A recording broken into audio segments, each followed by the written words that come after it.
Ja, vi var ikke til høyre her at det er det sikkert da. Ta høyre vel? Yes. Ja, godt kveld altså mål. Jeg har finnet heiren at bjøde kan ødelen være velkommen til dette tiltaket om det demensvinnerlige samfunnet som Alzheimersfellet sammen med Heimatannelsen i Vavon og demensklinikken i Landsjøgrusen om Kipa 4. Fire at få et synder av ljøse varspa av demens og i hessen tøyen her ljøs vil varspa av så vil jeg nekvar faktorer i samfunnet og her så nekvar tåse om hvordan akkurat framtida samfunnet skal være at han av neste leire. Ta vi tåse om hette hodet her demensvinnerlige samfunnet så bygger det en tilgang som har vært noen år i førjen. Her vi har arbeidet ved hodeitsnån demens, hodeitsnån til sjukene som heter demens, og hvordan det avvirker de som er sjuk, og de som er rundt om, og samfunnet som så. Og tilgangen er han at vi i 2012 kjørte en firebilds Atlan, som vi kallar demens Atlan for førjer. Her vi tatt noen oppskudd om hvordan man kunne skipa seg. Tui at demenser er et øyelig avbjørende øke på den måten at det er flere folk som har finnet demens de seneste årene.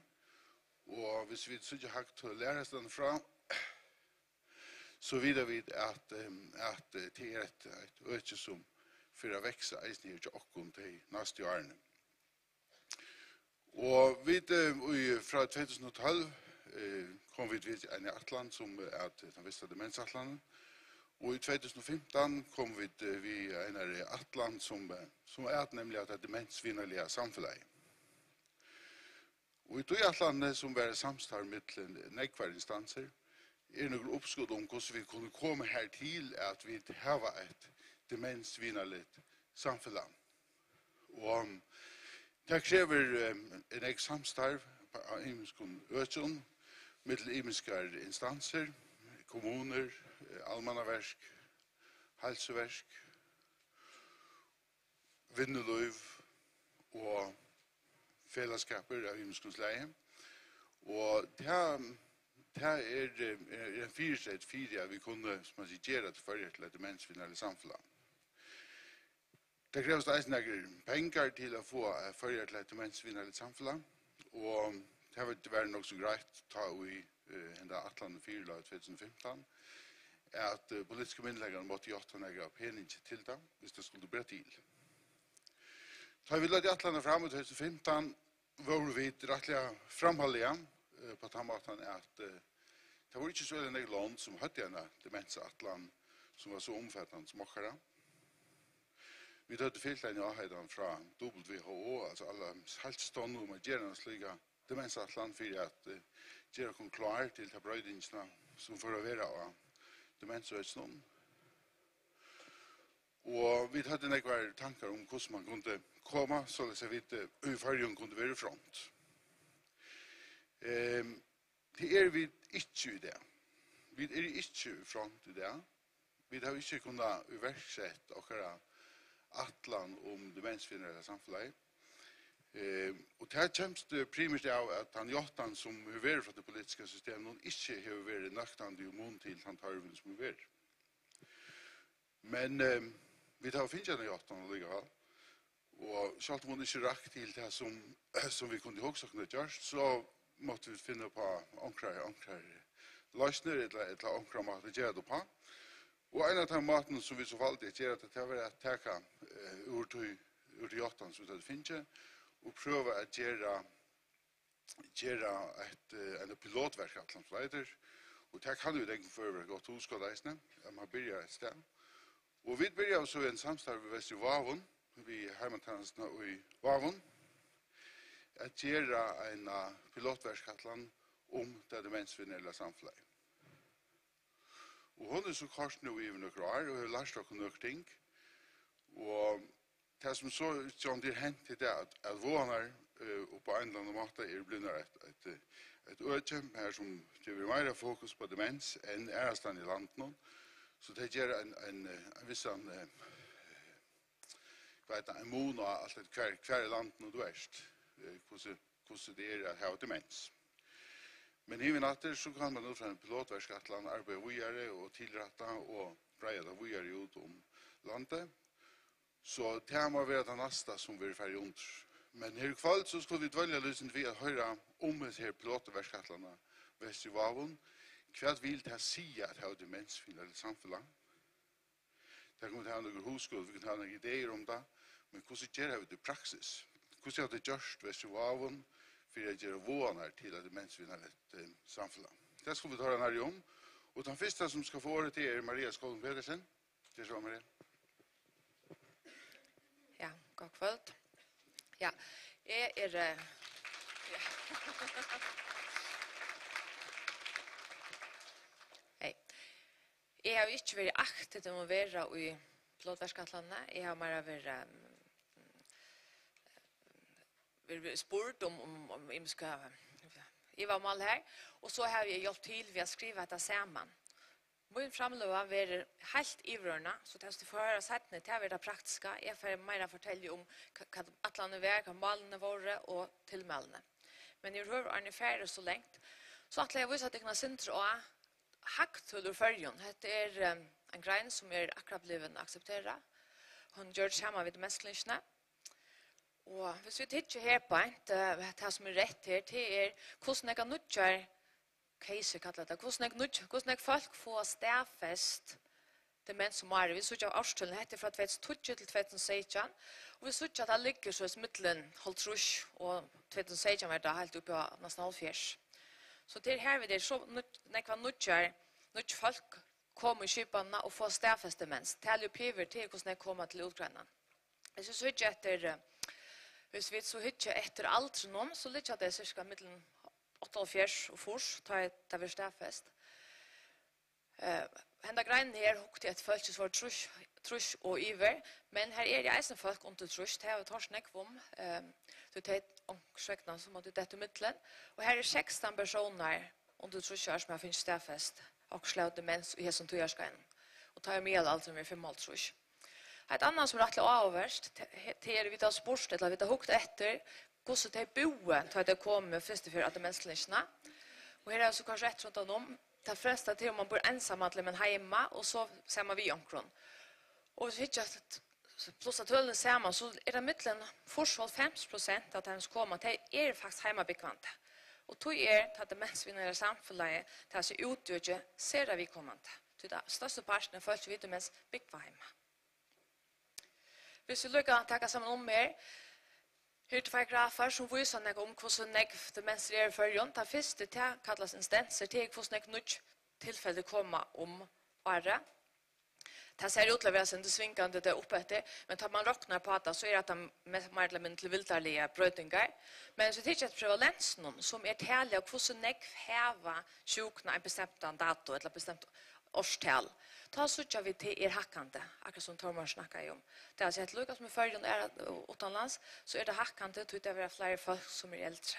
Här fram, det är mer folk så folk kommer ganska fyrre till Ukraina för fyrre stafest diagnoser. Så tejpa ett hinsne samlaje gör så att man får en hackre tutlägga. Men ivrarna så är det inte utlagt till annorlunda förrän eller att det ser inte ut att vara väldigt förrän nära sanna. Tutläggen är nog glunta till som är så ut Danmark till döms. Ja. Kvärt var så atlanen vi demensvinnare samfället pilotverkskatlandet. Jag har tidigare en text ur verkskatlandet till att männen tjänas till folk som har demenssjuka och familjerna. Här är demensrapp, det är i middeplen i avtökningen. Det är middeplen att det fokus är att du sjuka och inte att det är en tjänasta som är standardiserad och att skulle passa igen. Det är sjuklingar i middeplen. Jag samskipar insatsen samman vid de sjuka familjerna mot rådgivning och undervisning. Och att hemmatannans är ulladen till att minna demensvillar i samfunnet. Och fokus är särskilt värre att utgöra. Det är inte att demensvillar i samfunnet inte eisne hör till de syndene, men det är särskilt till utgöra så fokus är av hela verkskatlandet. Och så eisne skipa för undervisning av samrådbalken, både för de sjuka men eisne för familjer. Og i rørende har vært alt samfunnet var om for vitan og innledd og hvordan de kunne fauna om en demensraktan person. Og så er det en leis som kan brukes i øren. Så just det at det røntene som gjør det her, så öll ikke gjør at det som tingene til seg, nå har man funnet av noen ting som rykker, og så det blir det lettere at implementere deres stand. Så støy var tid i Verskatland demens Atlant for førjer, demensvinner samfla, glømsk, men ikke glemt. Og i tog Verskatlandet, eller i tog tilmelden, var det tjej og attugsøks, og til ut fra teimon at mål var gjørt rundt av Verskatlandet. Det var det ivrørende, ja, og så fyrir at sette seg noen mål og finne det hvordan de skulle gjøre det, så sette de mål for hva de skulle gjøre i undervisning, organisering og samstarv, starsfolk, lusøvan, røktartestament i tøkkene, rehabilitering, opplysning til arbeid om demens, samrådbølger og kjølbøyen. Og så er det flytting av stålreisene. Og heter alt som de kunne lese i boklinjene som er gjort om dette her, bare i smalot. Hvis jeg skal ta helt ivrørende hva tilmeldene vil det være, aller første, det er at han må være stor fra politiske skipene og fra leislene i heimatjenesten ute i landet. Herframt så må man omkring få vitande om hva det er man hukser i demensatlandet og hva demensvinner samfunnet få leislene undervisere til så lest at det kan implementeres i jøkkenen skipene. Og Leisland man kan gå 8, der kommer det til høyre, og hvis jeg leser at her vestri er Leisland kan 8, og her vil skapa rammer 4 tvørfaglige omkvarver, så er det at fagbolk arbeider sammen. Så, aller først at det er tryggja servitan, at hun tøker stenen, om det skjer, ja, men så må man utbygge at demens samskipere til dømes, eller få ånder inn. Så er det undervis og 8 starfolk og heimantannelse om demens, så er det 8 ulleten at møte borgerne, og gjør greia mannagångter som de kommer høyre om man løte, så har vi det ganske halta sinter. Og Verskatland har vi gjort et, det kallet det flowskjema, og det har vi forklaret om man løte, men her man vet, så det går greit hva man skal gjøre, og hva man skal kontakta, og kanskje et av det viktigste er å få kontakt personskipen oppe standa, til å si at en personer for en diagnose, ja, men så blir det beina ved klart at han får en person i lokalområden som teker seg av til praktiska og velleiande og så framvis. Her er nekv under tilmelde, men hatt av hokskjeveren og klunta til viktigaste. Og så har jeg også tutninga med ikke motletteren pilotverskatland. Her er undervisningar tilferdgjørst. Det er like klart, man blir ikke oppfunnet omanstratt og døds noen. Her er faldargjørter og imskjøl som man så kan bruka. Så det er som man blir ikke alt arbeid omanstratt som er gjørst. Her kan man så få samband med landstemenssamkjøperen og kommunene eller ødslærerne, så kan man få adgang til det. Ja. Så kommer Lissa snakka, fortelle oss om det mer praktiskt.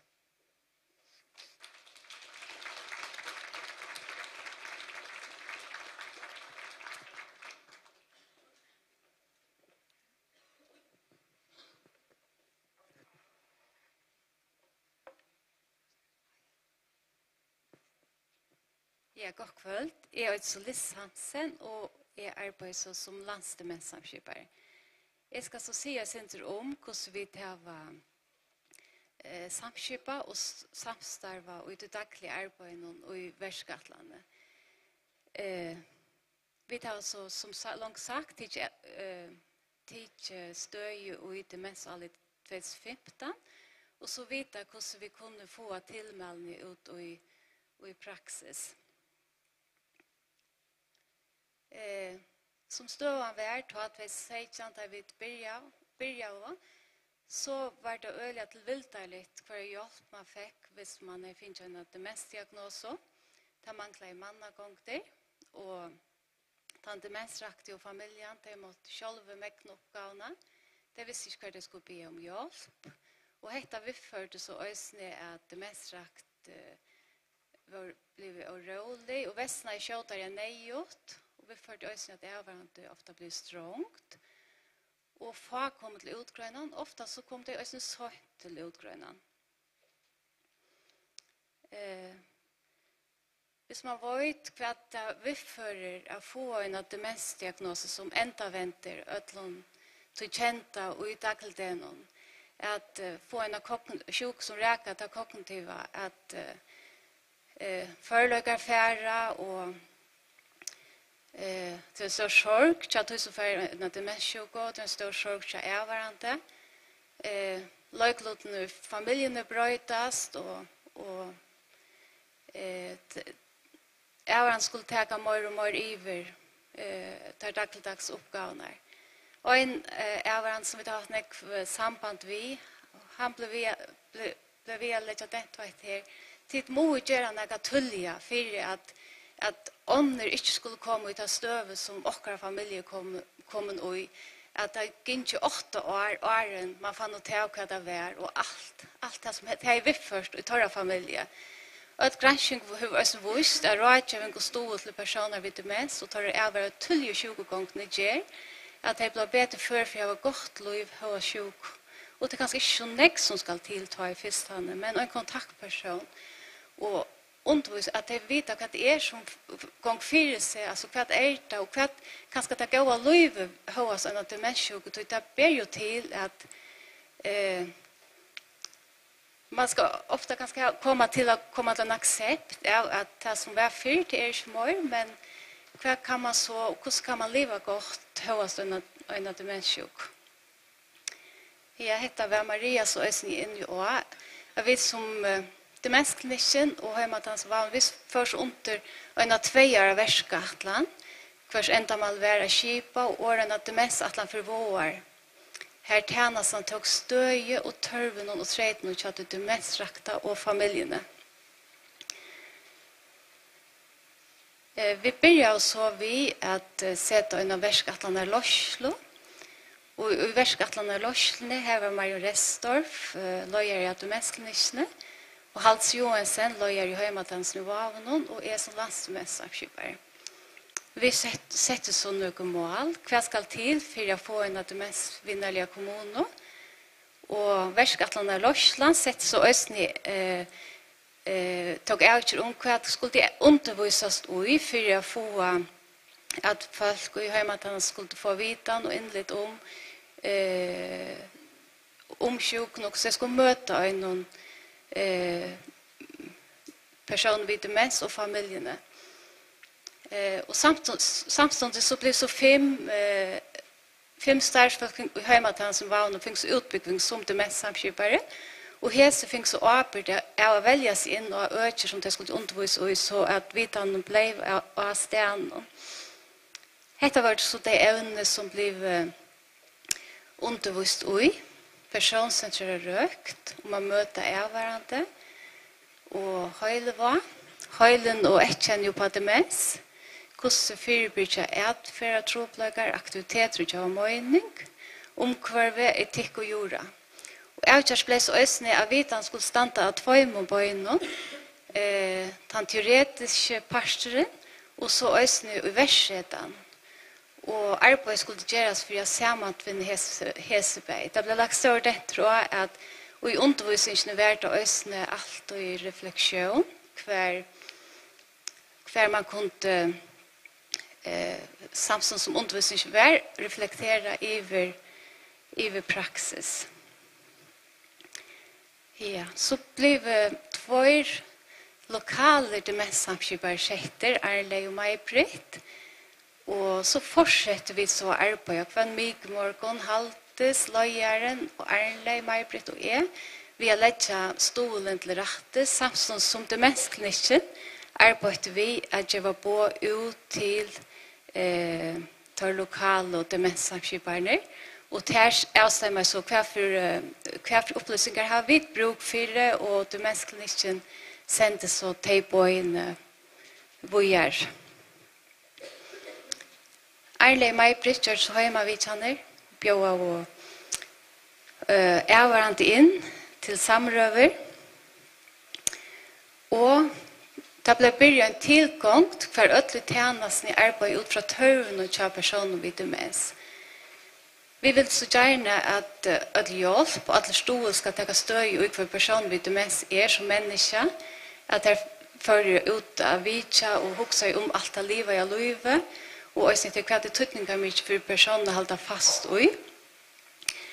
Da jeg fører hjemme vidtja, så blir det alltid vi at komme og lære personen vel å kjenne og høre øyne om livshøvene. Øyne til at de forteller livshøvene selv. At man får en øyne god mynd av för man är som människa kvar har haft störst vire och så låter ösen står det då att höra kvar är det nu. Det har inte finns upplysningar för att det mest kliniska kvar är det för kvar för diagnos har det hur ser hälsan annars och så gör det där ösen vi är hur ser det avska dagligt en hörte nek gör sig nek van om jag höra hur dagligt där är och ösen kanske att det kommer sin vi är det där vi kan näkra för ösen höra om inte för framtiden och det kommer mig precis att fortälja inte mer om röktartestamentet. Ja. Uppgavan kommer som landstemenssamskipare efter inte från bøltjen som vi arbeider vid, det var at jeg skulle ikke være på til kommunale demenssamskipere og borgere som har finnet stedfestende demenssjuke, var et stål og rådgjøring til kommunale demenssamskipere og skape en høyder tjenester med sektorer og være igangsettere, gjenge fremst og være den reflekterende praktikeren, sparre daglig om borgere og lovtøke og heimavidtjene og tåhalder sammen vid demenstøymene og vavnene. Og sånn rådje var størrfølt til å gjøre undervisninger til færre og godkjenne undervisninger til færre. Og sammen vid de kommunale demenssamskiperne skipet for undervisning og samtalebøkken til personer vid demens, avhørende og lokalsamfunnet. Ja, vi fortsetter så vi at her var så rådlegginger funnet hver mye det, og ta høtt Erle Meibritt så var jeg vidtjen, og vi haft avhørende samrøver, og samtidig som undervisningen börjar köra, vi börjar så vi sjukan och höjlen och etchen på demens. Så på början vi nekve fyrspurningar vi från hemahjälpen, hemma sjukvårdsfröjningen tog för att hetta något som ska vara och då börjar början vi en halvt under undervisningen att det kommer expurningar. Och Först så hade det varit mycket det när det var nästan att vi satt och diskuterade och nek och hur får vi lilla skipan hur nu är det väl hemma vid känner men och det hade gjort så kämpe uppsökande arbete för att veta hur törver var men tjänas när passar bara så ordentligt till tantörven som var och hur skapar vi karmar kvar törver skapar till på inte övåt. Hur skulle vi få faglig samstånd? Ofta så fick det ösne nekva vitan och avstämma i vitan stöd över vitan. Heter det gott hosgott. Men det var så riktigt att få bältande bojar och i tjänasen till det snäck som skulle samstarva.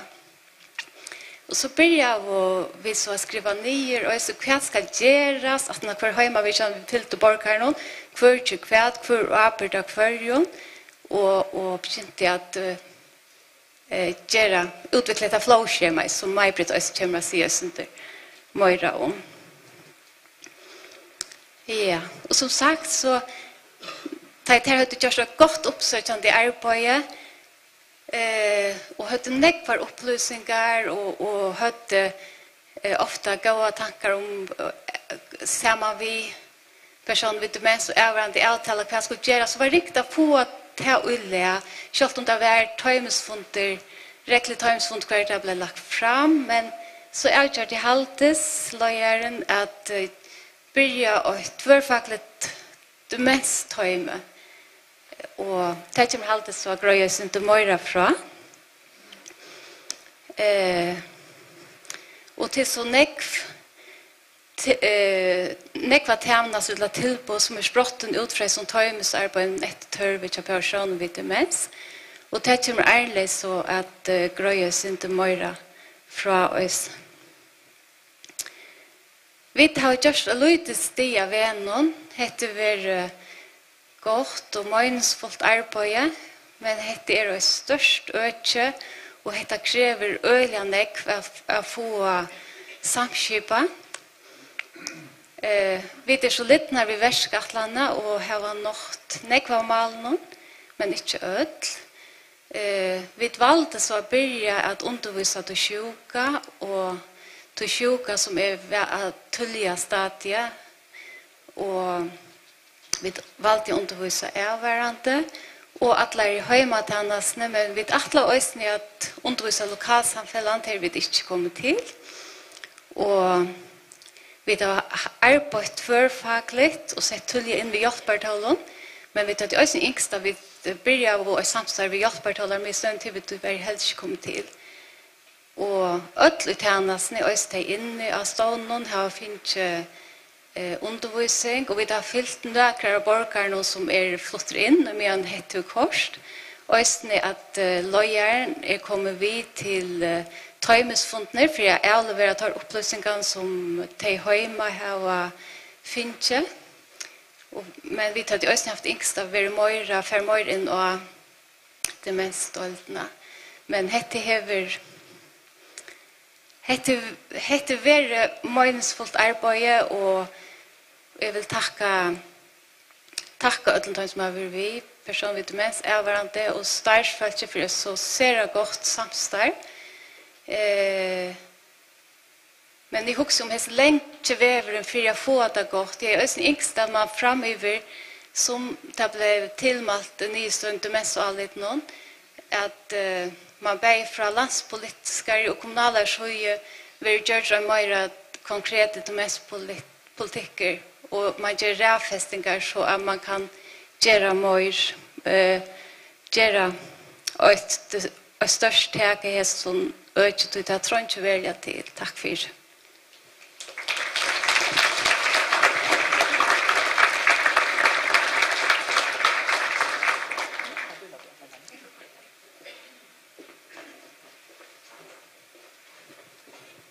Ja, god kveld. Jeg heter May-Britt Reinsgaard, og jeg arbeider i Heimatannasene i Vavon som lokale samskipere, demenssamskipere, og eisene som visitator og sogjer i 4% i Heimavidjane.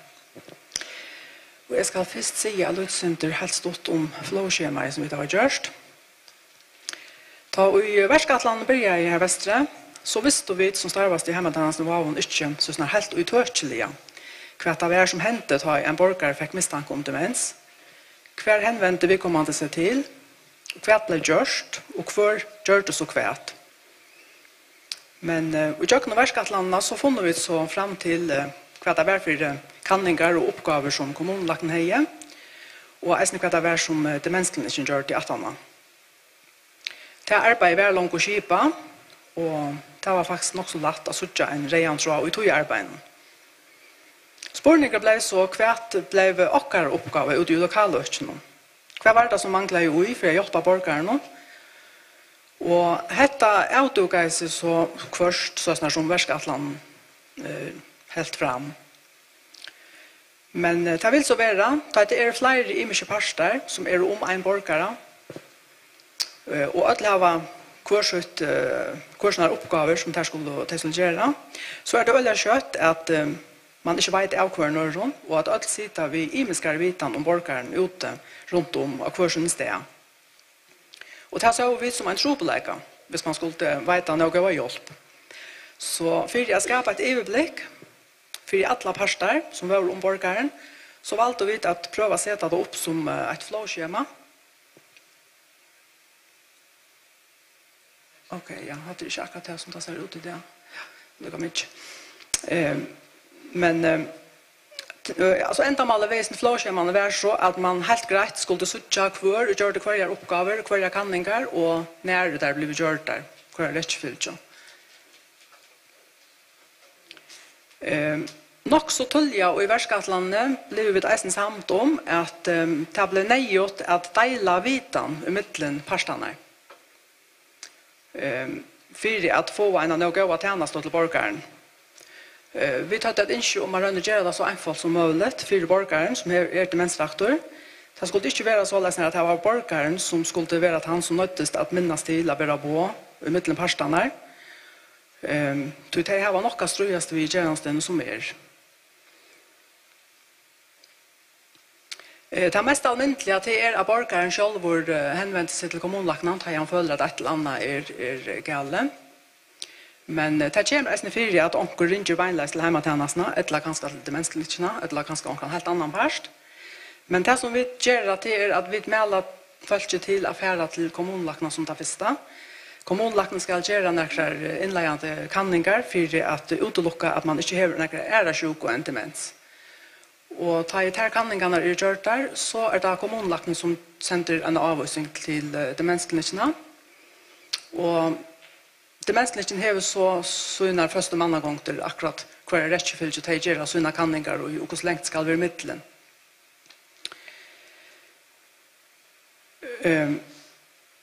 Og at demens... Ja, altså, jeg har sendt det.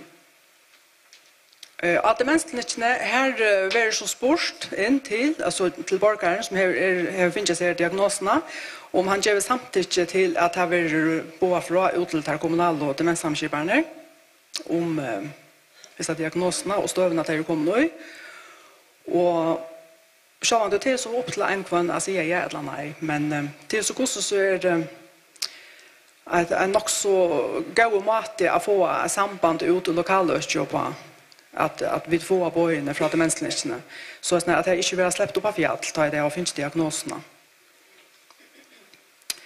Og det som vi så begynner vi, og som vi står vi i festene til, hva blir vi okkar oppgaver?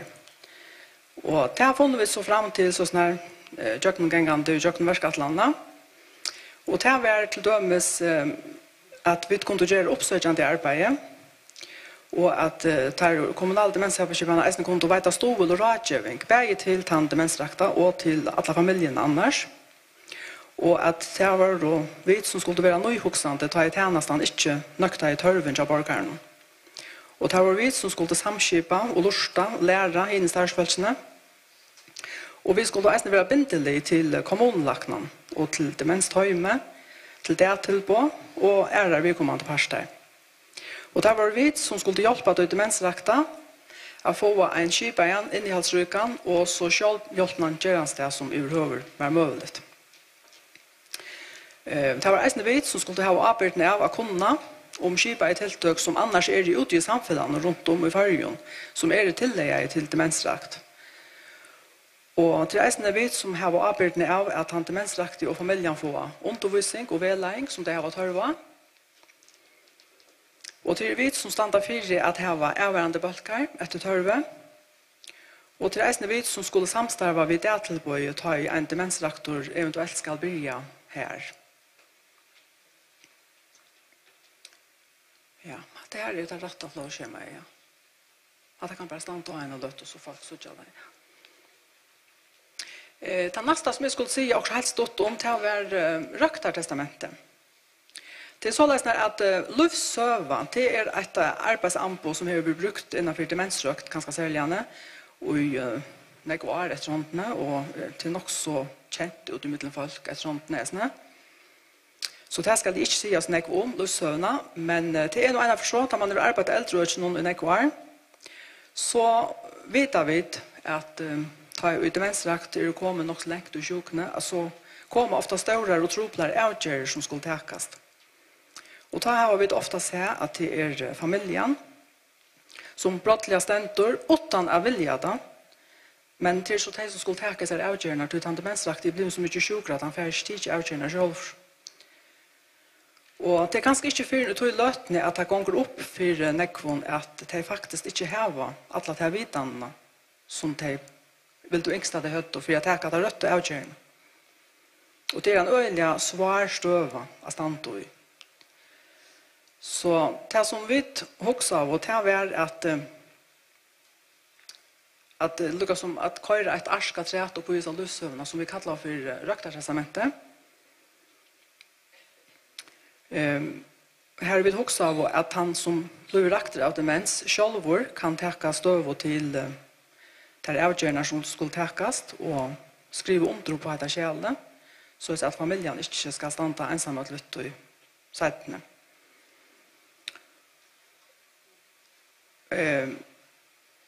Talan er ofta om større avgjører, tungar, torfører avgjører, til dømes hvis en demensrektor og på et eller annet tidspunkt ikke vil eta mer, eller ikke vil drekka mer, ikke vil teka heileva som kanskje er lusneier, til dømes poinevitcher som de har bruk for det, men de vil ikke teka tablettene. Hva gjør man så? Eller hvis de ikke vilja at man skal vite at han personlig har røkt. De ikke vilja hjelpes av vese. Eller hvis de som alle andre får en alvarslig sjuk, og de kunne jo få krabba meg når er sjuker, selv om de er dement. Skal vi ikke settes i versk, eller hva gjør man? Hva vi har færre ut i trafikken ensamhet?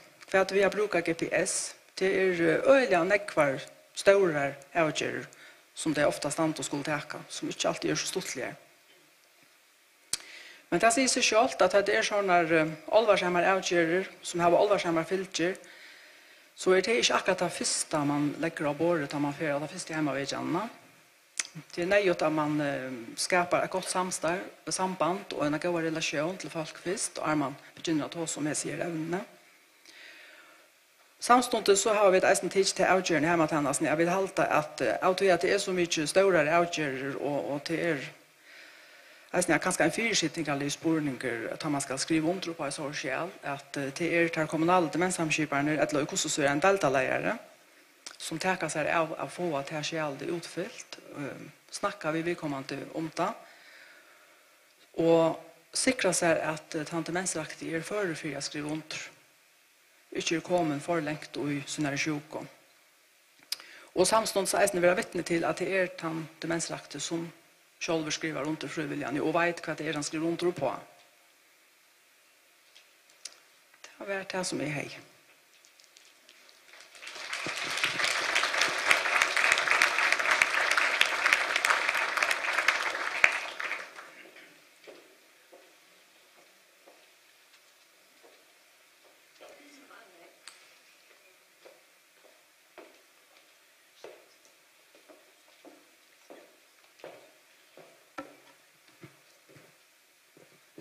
Hej.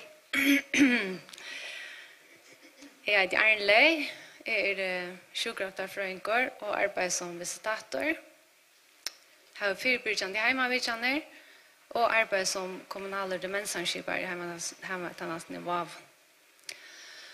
Min leiklådor i Värskatlandet har varit att ta bojene komma från demensklinikkene till min och Majbrit, så färre vi det hemmavidjan, som där eisen jag snackar om. Og vi har haft nekvar samrøver, vi borgere som har demens og øvrande derra. Høvesoppgaven til okkon var at arbeide oppsøkjande og fyrirbyrkjande. Og alltid sette personen i middelen for de avtøk som vi nu gjør. Tanken at han for at arbeide oppsøkjande og fyrirbyrkjande var, som Liss Eisen nevnte, at rådgjøving og stål til personer ved demens og øvrande tulja og sjukegångene til gjør at det var bedre for å leve et godt liv høyest sjuk. Vi vil hava at de har det så godt som mulig, så langt som mulig. Hvordan arbeider vi så oppsøkjande?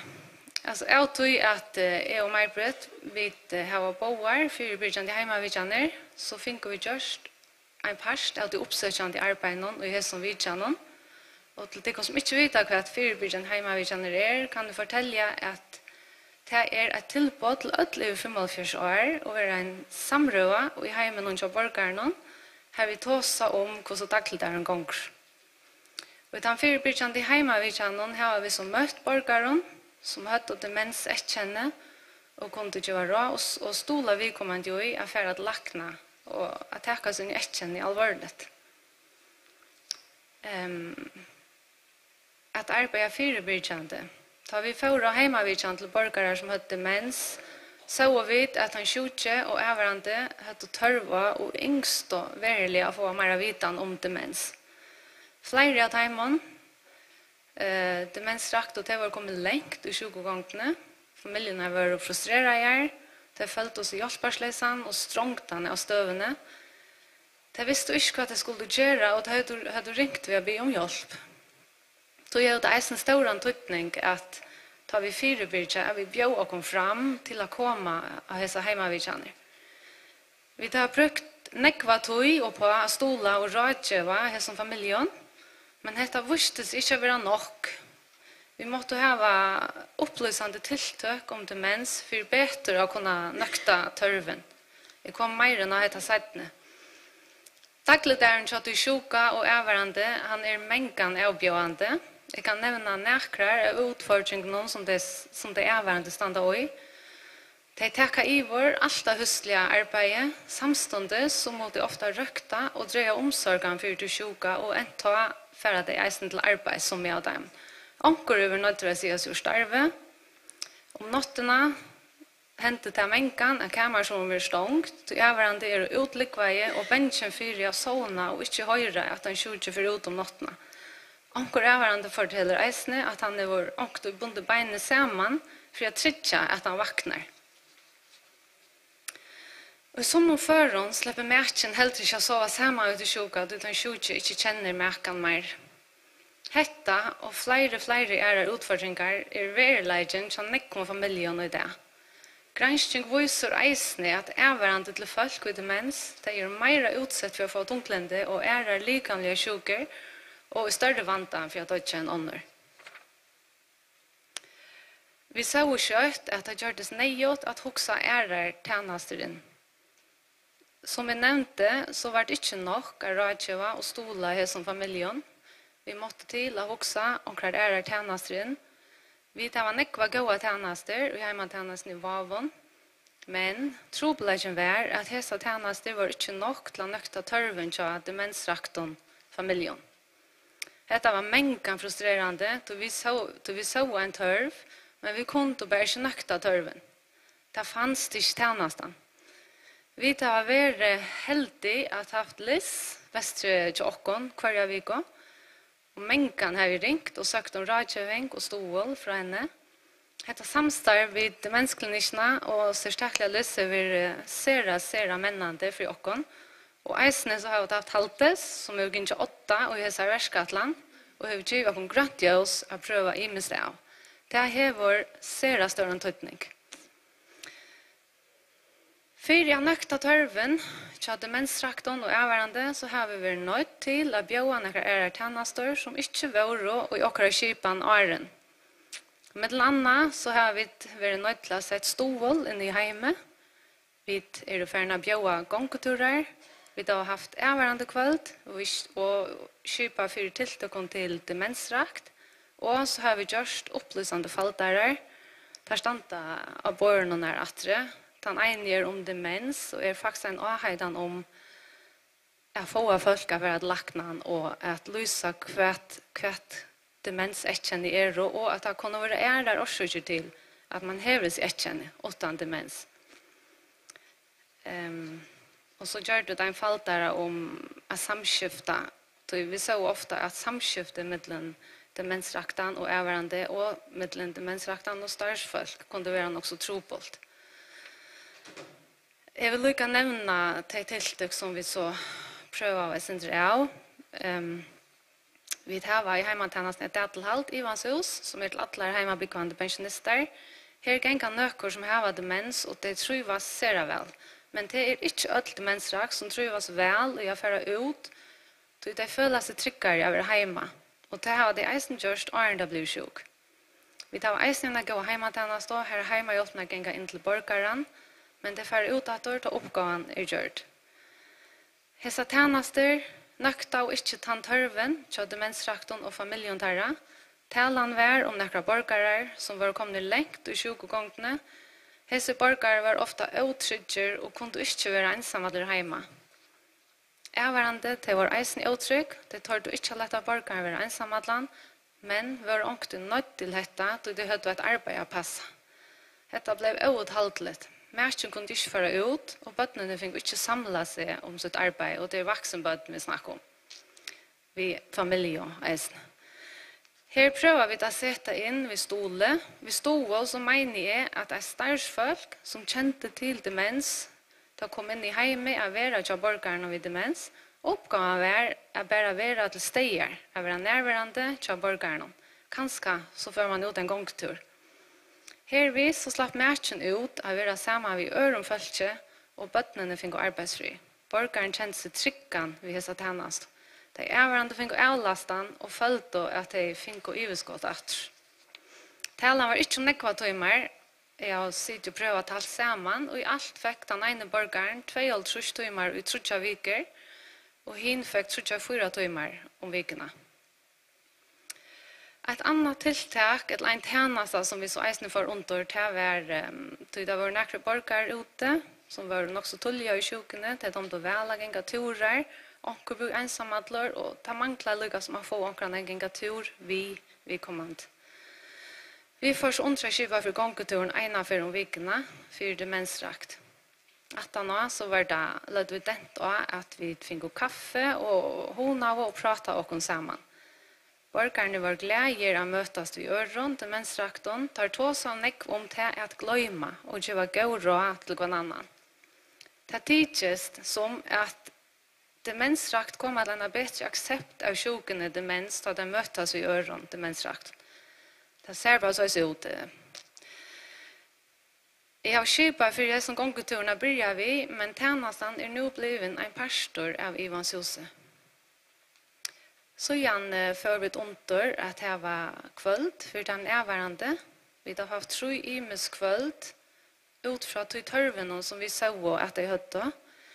Vi börjar at bjøde erværende til 4 borgere ved demens. Her underviste vi i hva det som henter i heilandet til demensrekker, og til å være erværende. Eisen har onker erværende vært og fortalt fra sine søver, som erværende, hvordan det føles. Et annet kvöld hadde vi 4 merker til demensrakten. Dette var et minne forum, og her kom så Paul Veie, jeg forteller sine søver om da konan Sara George sjuk, og det ble eisen undervist i at være erværende. Jeg kunne spekla seg i øren som i samme støv som en sjølver møter vi til vår serastørende tøtning. Dette kan eisen være vidt til å forebygge isolasjon og stigmatisering. Enda maler vi her som kvölden, det er jo så veldig at få at undervise i sjukene demens, så leis at det erværende kunne få en forståelse for hva personer gjør som man gjør. At undervise og tøtningen av at det erværende eisen har omsorgen for seg selv og om kjensler. Jeg skaper rom til at disse familier kunne møtes ved øren som i samme støv som de, og jeg vet å stå eller rådgjøring etter tørv. Som Liz nevnte, så får vi gjerne tilgang for å få en demensvinnerlige våger, her vi vil ta samskipa tjenestene vid demensrakt og familiene.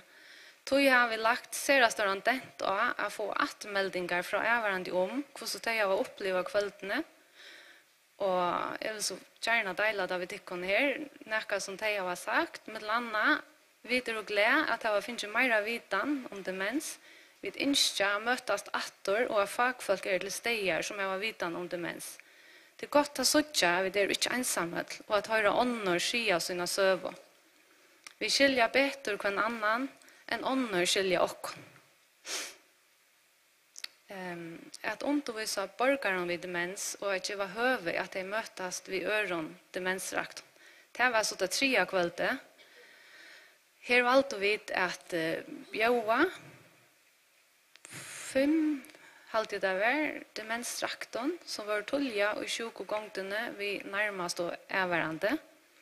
Etter ikke avprøvet før, og vi var øyla spent å vite om nekker møtte opp. Men de møtte ødel opp, som var bjøve. Det ble eisen undervist etter kveldet, og jeg får innlitt i sjuken av demens, og tøtningen av å varvet en gåan kjærende sted. At meldingene har eisen vært skjere gåer om etter kveldet, og vi fikk eisen noe gåere om hvordan de yngste og folk var i for timen. Med landa satt de demensrakte at jeg er yngst av folk ikke spyrja sånn jeg. Spyr ikke 20 år at du togene eller om dagen i morgen. Vær heldre løtene takk med som den gjør nå. Ikke takk oppgaver fra meg som er enn megne. Jeg reist året demens, jeg vil heldre si glømska. Ofta halte jeg meg atra færa ut. Jeg er så bensjen for å bli spurter om okkur som ikke kan svære på. Jeg er så bensjen for å følge meg bortan. Hes i avvarande kvöld har vi givet okkon betre innleid og støvene av Taimun Sjoko og avvarande. Vi sier heima som långst, men for å være heima som långst, så må omstøvner heima være liveligere, bæge for borgaren og for avvarande. Det er så bæge henka og løslet sammen. Tøy det nøyot at vi har livelige skipaner som kunne genka tørven under møte. Tørveren her, men det bär ikke alltid at tjänastan eller hjälpen å henta. Det tørveren som skal passa til tjänastan. Nei, det ikke tørveren som skal passa til tjänastan, men det tjänastan som skal passa til tørven. Vi var ved, men vi ikke komna mål. Og så vil jeg at enda slå fast at en demensvinnerlig kommune, det ikke det som vi sier kommunene være. En demensvinnerlig kommune best demensvinnerlig om borgaren og avværende opplever henne som demensvinnerlige. Takk for det.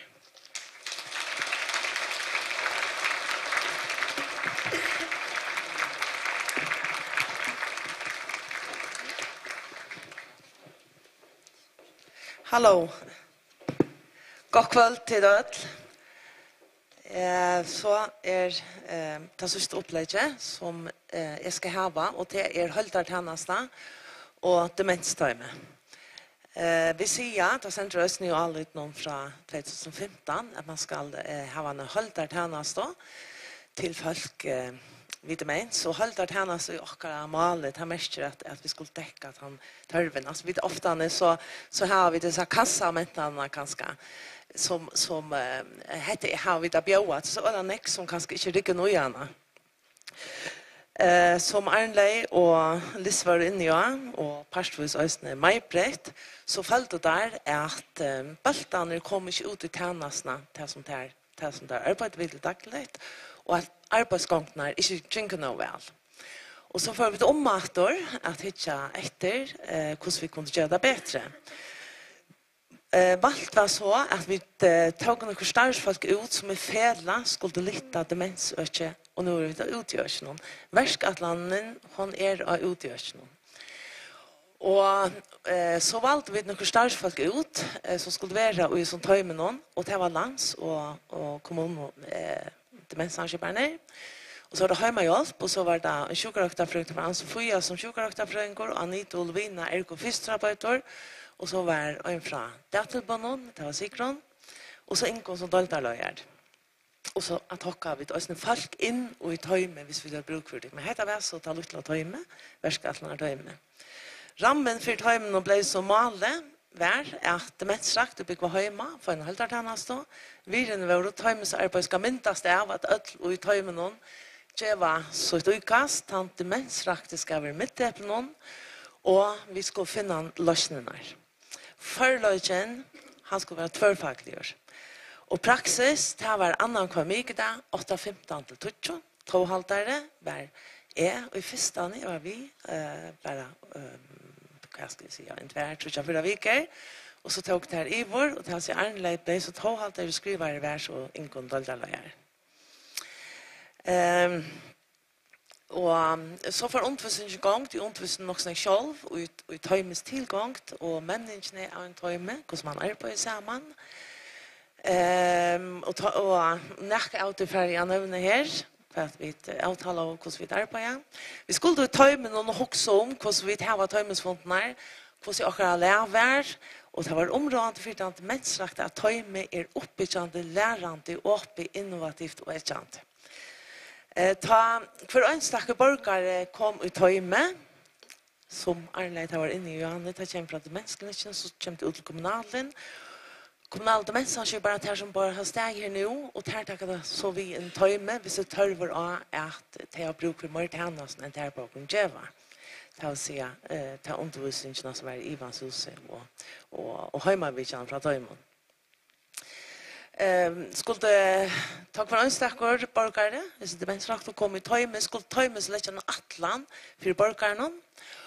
Og i seg atlanene så skulle vi kjønner også visualisere, så tøyme og vet fram og hoksa og hoksa enda borgeren inn i fremtiden. Og så ikke at det går av livet høyest demensrakt. Og så skulle de ta seg ut av demenstrakta, og familjen skulle inn i Østens Atlanene. Hvordan Atlanene skulle lettast for disse borgerne. Østene er avtalen, og til arbeidet Østene vi til å sette malen opp for nå av det. Og Østene har vi tås om tøymen at man skakler vi kvart til ting som ikke rykker. Østene er Atlanene som ikke rykker, men det er alltid områdende. At man setter seg nye retter, og jeg finner kåsen retter, som man sier, ta frost kommer i, finner fremme til mal. Og nækka av undervisningen og særlig hukkbordet skulle kanskje brøytast.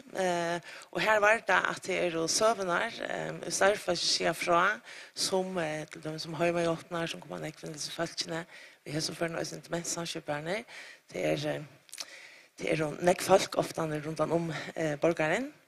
Og det her skulle det være at arbeidende, og i en tilgang, hvis vi skulle få det etnast.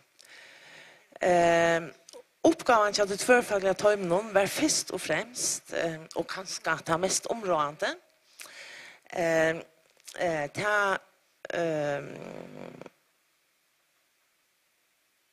det var at holde fast lukka som oss handler kanskje at det mensrakta. Vi altså at det ble hørt og satt for det til øyne for våre, og øyne for det som det er blivet i det. Altså båar søvner kommer vi.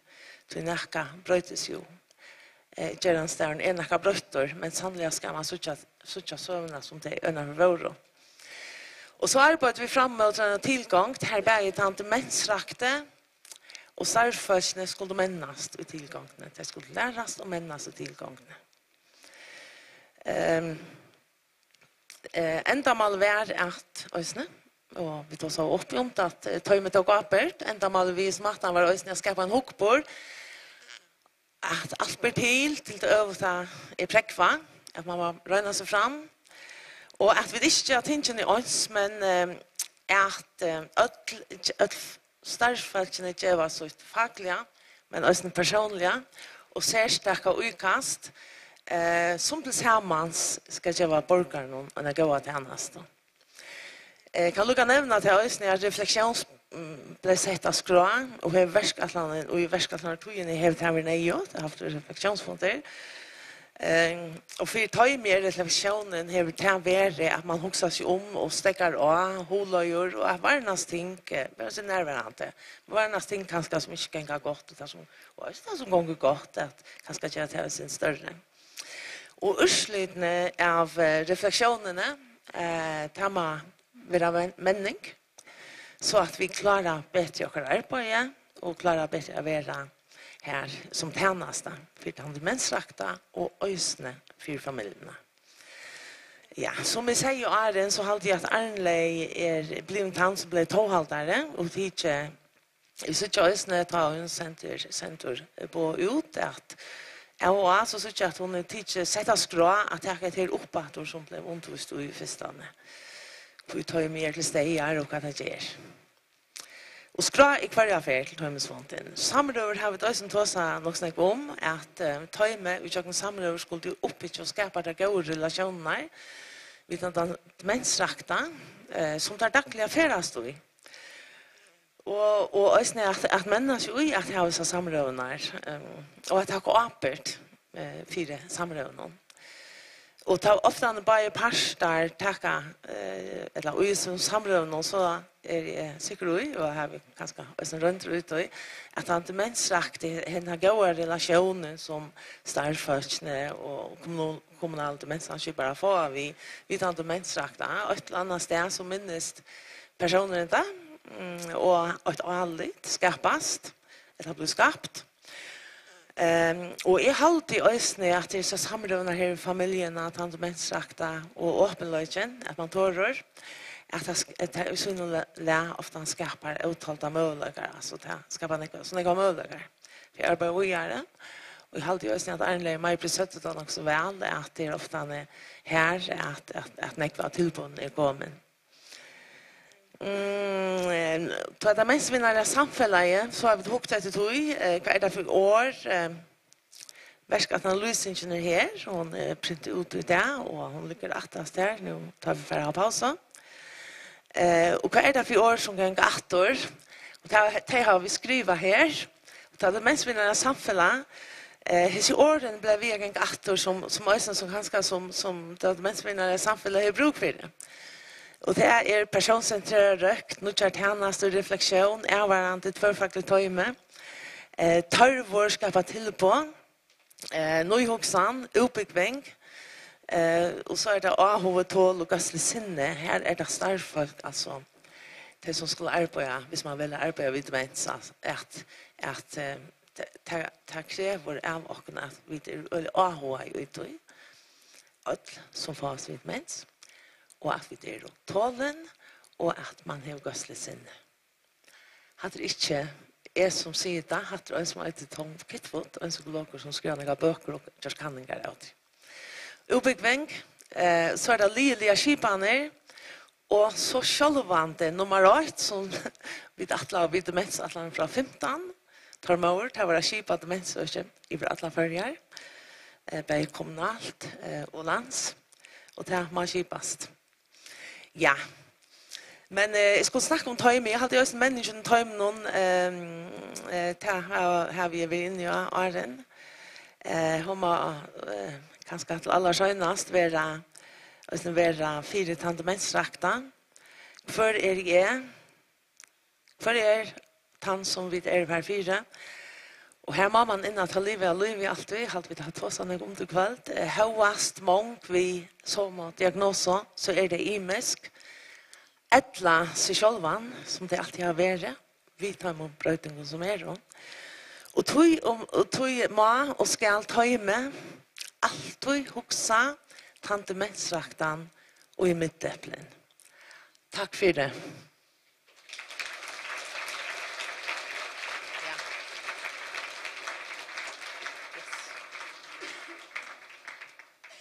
Ja. Så det sånn at nå må vi lytte løtt, og så får vi ha en pause.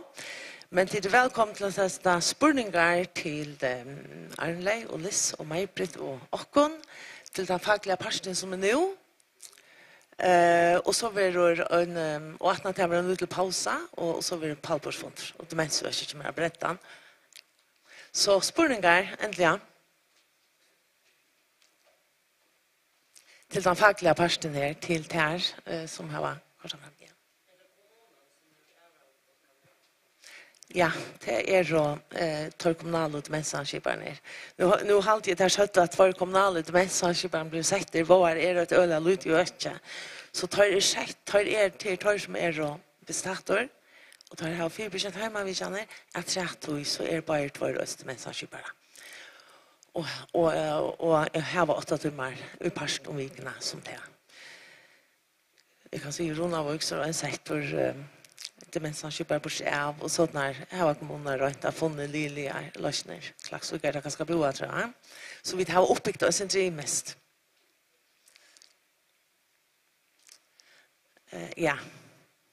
Det här som jag har varit. Men jag måste säga att jag Liss har varit rätt och nu fyllt dem alla dögna.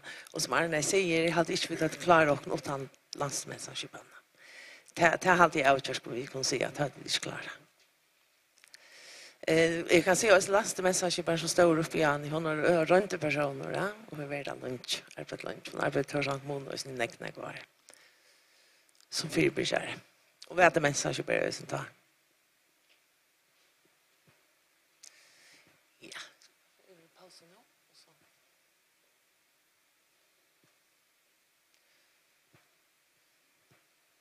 Och som sagt, hända verkatlanen, hon inte varit inne, hon varit av utgörsningen. Och vi har fyllt alla i 12 borgare av utgörsningen. Ja.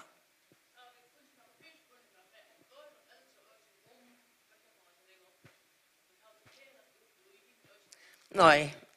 Hon akkurat Leo. Och vi har valt alla känna sådana fram nu, i Ötlund. Och så skjønte början alvera så det att det mänskliga som det var Tormor Stora som yngste av en verkatland så vi skulle göra det här så att och så för vi nu att ta så om hvordan vi gjør det sånt i framtiden. Men annars må jeg si at ja, vi har øyla godt samstarv, økene, de kommunale økene, og sporten jeg inn til i gangene. Arnlei Mai-Britt kjenner også når var demensanskypere fra Øren, kommunale økene, og jeg hadde just haft nek samband, og der spyrer hva gjør det, og rådgjør hva gjør det, og ja.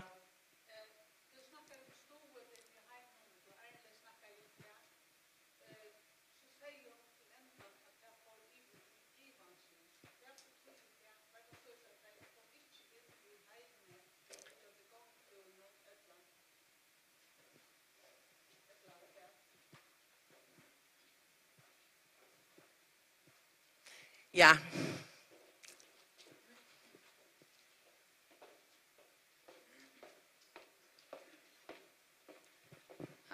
Hva spurte du om stål, gångturer?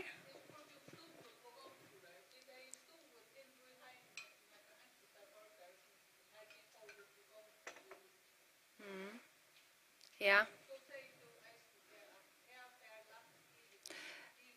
Ja, ikke akkurat. Altså, stolen till starsfolk som för in som har kunnat om demens in till borgaren och tja borgaren och ett visst antal timmar. Och det ska inte vara så uppgåva stort, det ska bara vara närvaran och kanske för ut att gänga en tur. Men så är det gångturer här man samlar en bulk vid Tribmon 4 demensrakton här vid Jingotur, här är jag tur Vittheimon och så börjar jag starsfolk i Ivanshus, lyckas man komma vid. Och så blev det, nu är det eisne, och här i Ivanshus arbetar och det, ja. Så blev det lyckas sånt här som tog och ivor till funktionerna, ja. Så det är en kyp av gångkultur, ena från vikerna, vid Nökron, och så hör man träcka mån och hon så här pratar att han. Så det är till tvär imse gångkulturer här, ja. Ja, berättar. Alltså jag kan se sen var det så gångturen är inte ute och sånt dagligt men jag hör ju om det. Och till då med så gänga där så hade vi bö och inte här och tager en med vår tjänar kon och så gånger vi så han kaffe och allt det klostrar att komma. Så samstarv vi är varandra här vill ju eller gott då och han är ju morgonmaten klar där ta en 4 kon och komma. Och han domtar väl alla isne till. Så det kan man säga till att du frivilliga eller ja.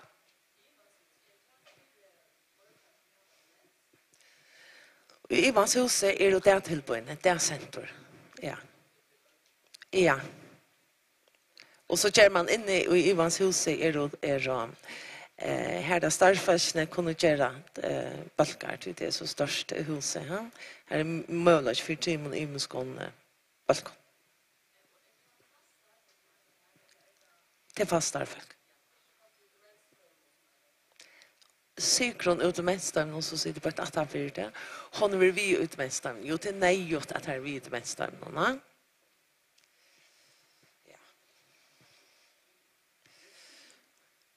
Ja.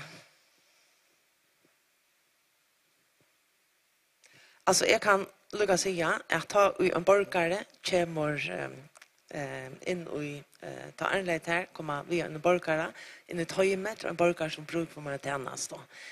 Och helt konkret så sitter Arleit här lättjande borgaren fram på detta. 4 borgare så han kräver mer nu än han är vid körsta. Här sitter så hinnar och lusta. Här skulle vara nyår. Och så tar det lagt fram så skulle att ta order och komma så kvällt för önskar. Varför utkast vi kommer vi till hade till ganska innan det center eller gångturer. Ekoterapeuten kan säga är för lucka hemma hitcha. Jag kan visst komma vi också office. Hemma sjukhussystrander här var ösne vill vi och här är det att där kommer när vi och där office vi kan uppvalta eller ja så att ha arbeta samman om detta och till all nej och att alla fackbalkarna arbeta samman.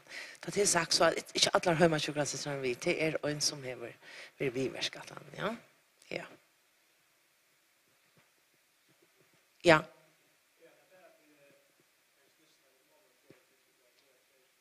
Alltså verkskattan är i mitten demensknäckna och hemma till hans vavon och hemma till hans vavon I skipa sådana att ja, det är äldre. Ja. Och ta till sagt så är det hemma sjukrasistran, det är det från Veckolgröva, men annars att det tillbud hennes det är ofta en tjejtrus plus, ja. Ja. Tjejtrus plus, tjejligt, tjejtrus minus. Men det blev det så till. Känner du det, man? Ja. Ja.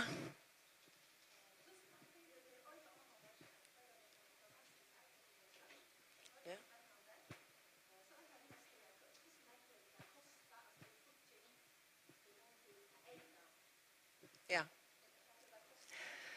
Ja, hon har alltså heter det ska sägas heter just som en hopforspröjtning innanför verande störv. Det vill säga att här är att det är i örnstörvon alltså ta en kärmer till tajmensfond annan på migmorgon så kommer de klockan 7:15 och för ivraktor i sitt arbete att för sitt arbete så att det innanför verande skipan och annars har vi räknat ut och det är tillsammans till hemmatannas upp mot ganska 100 timmar eka. Så det är innanför verande störv att man kör ihop och som du hörst att så är det mest hopporspröjtningen vid har vi redan inne innanför verande skipan, va? Och det skipan som är ja, och kosta vi har haft landsmästarskipan tror jag. Och en som är som man säger sektor och kanske och vad han har mörda min haftarna som det är har hörsta. Ja. Här till nu så värskatlan ända. Det var människan ju i alliten från 15 att han skulle sättas 5. Det är inte kommit åt på kören. Och 5 är nog täcka allt och ja.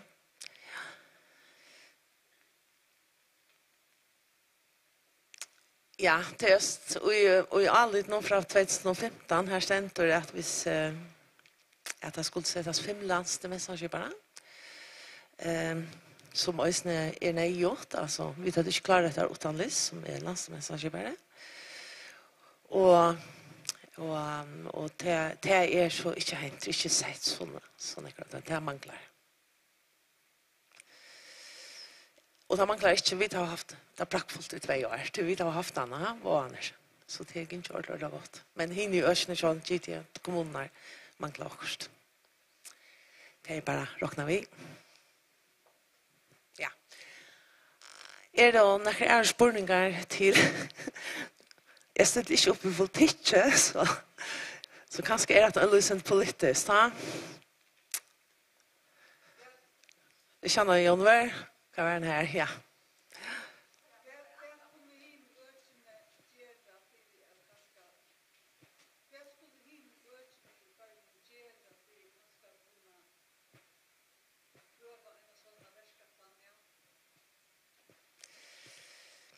Ja, jag halte att Sean vi har lustan och ordla väl här och hon ligger att för att läsa vi har lagt bara en liten pass fram här till mellan och allt i.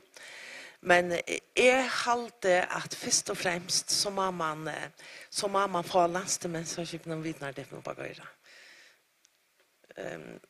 Ja.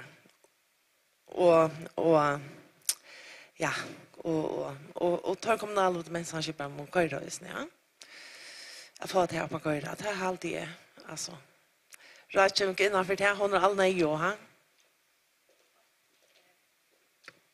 Och ett annat som vi ösni också för att få upp på köra så tycker vi ösni att löslarna gänga 8 och få lokaler till mässamskipare och börja här att bytja näga upp. Du vet sätter också samman vi kvar haltes checka 8 och vi visste släck kvar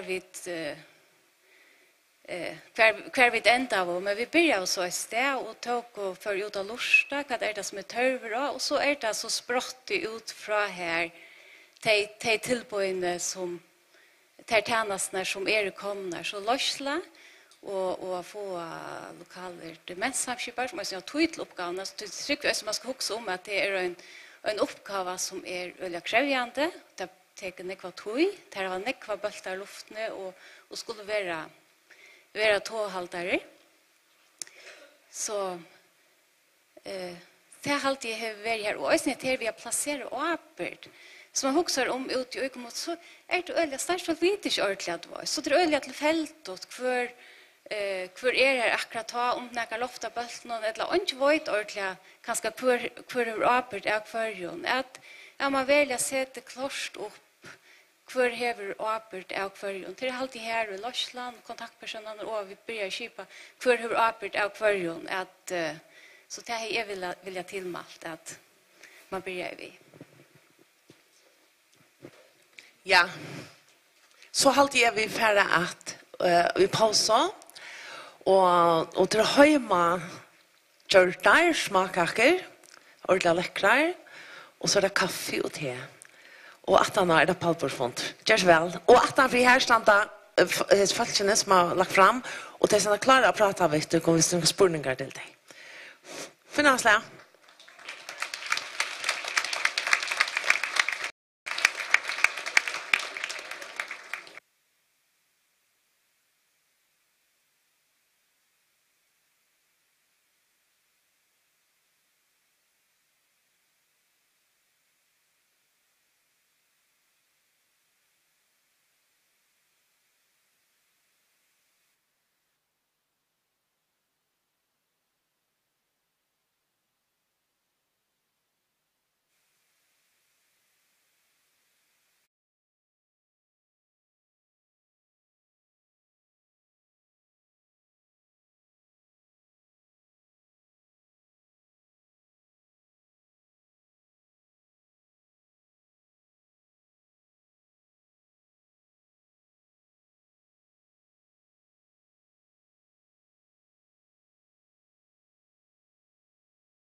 Så nu hade vi börjat. Nu heter det annar pastor av arrangemangen och i kväll och heter är så han pastoren här som Alzheimerfälla i hur bjöa politikern ur de politiska flockarna, landspolitikerna till att komma här till att sitta via Palpor och tala om demens i förrjun eller demensvinnaliga samhället. Och jag är färdig att som nämnda limer i Alzheimerfällan att tacka tyckon för att hit vill du komma så att du är till det här något annat sucha till nu ta stund till den 31 augusti ta vi lite skulle standa av väkterna. Men bara några få år har ni lärt mikrofonerna till Jon Brian. Jag var imponerad över att höra om alltså väskatlandarna och i min kära hemma och 20 år. Hur det blir till att skipa fyra, att skipa sig, så läs att det kan ut sprätta bort ur nästan till verande, som det blev sagt.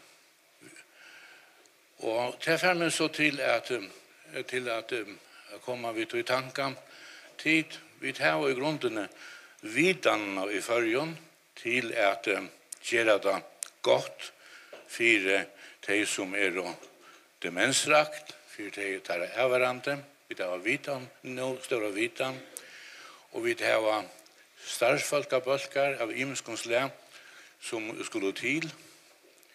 Hvor ikke sett okkom til støvnene, at vi ikke bare skulle være et demensvinnerlig samfunn, hvor ikke være nasjonalt at sinter ambitiøser, at sinter erren og sier at vi vil være best. Det er sånn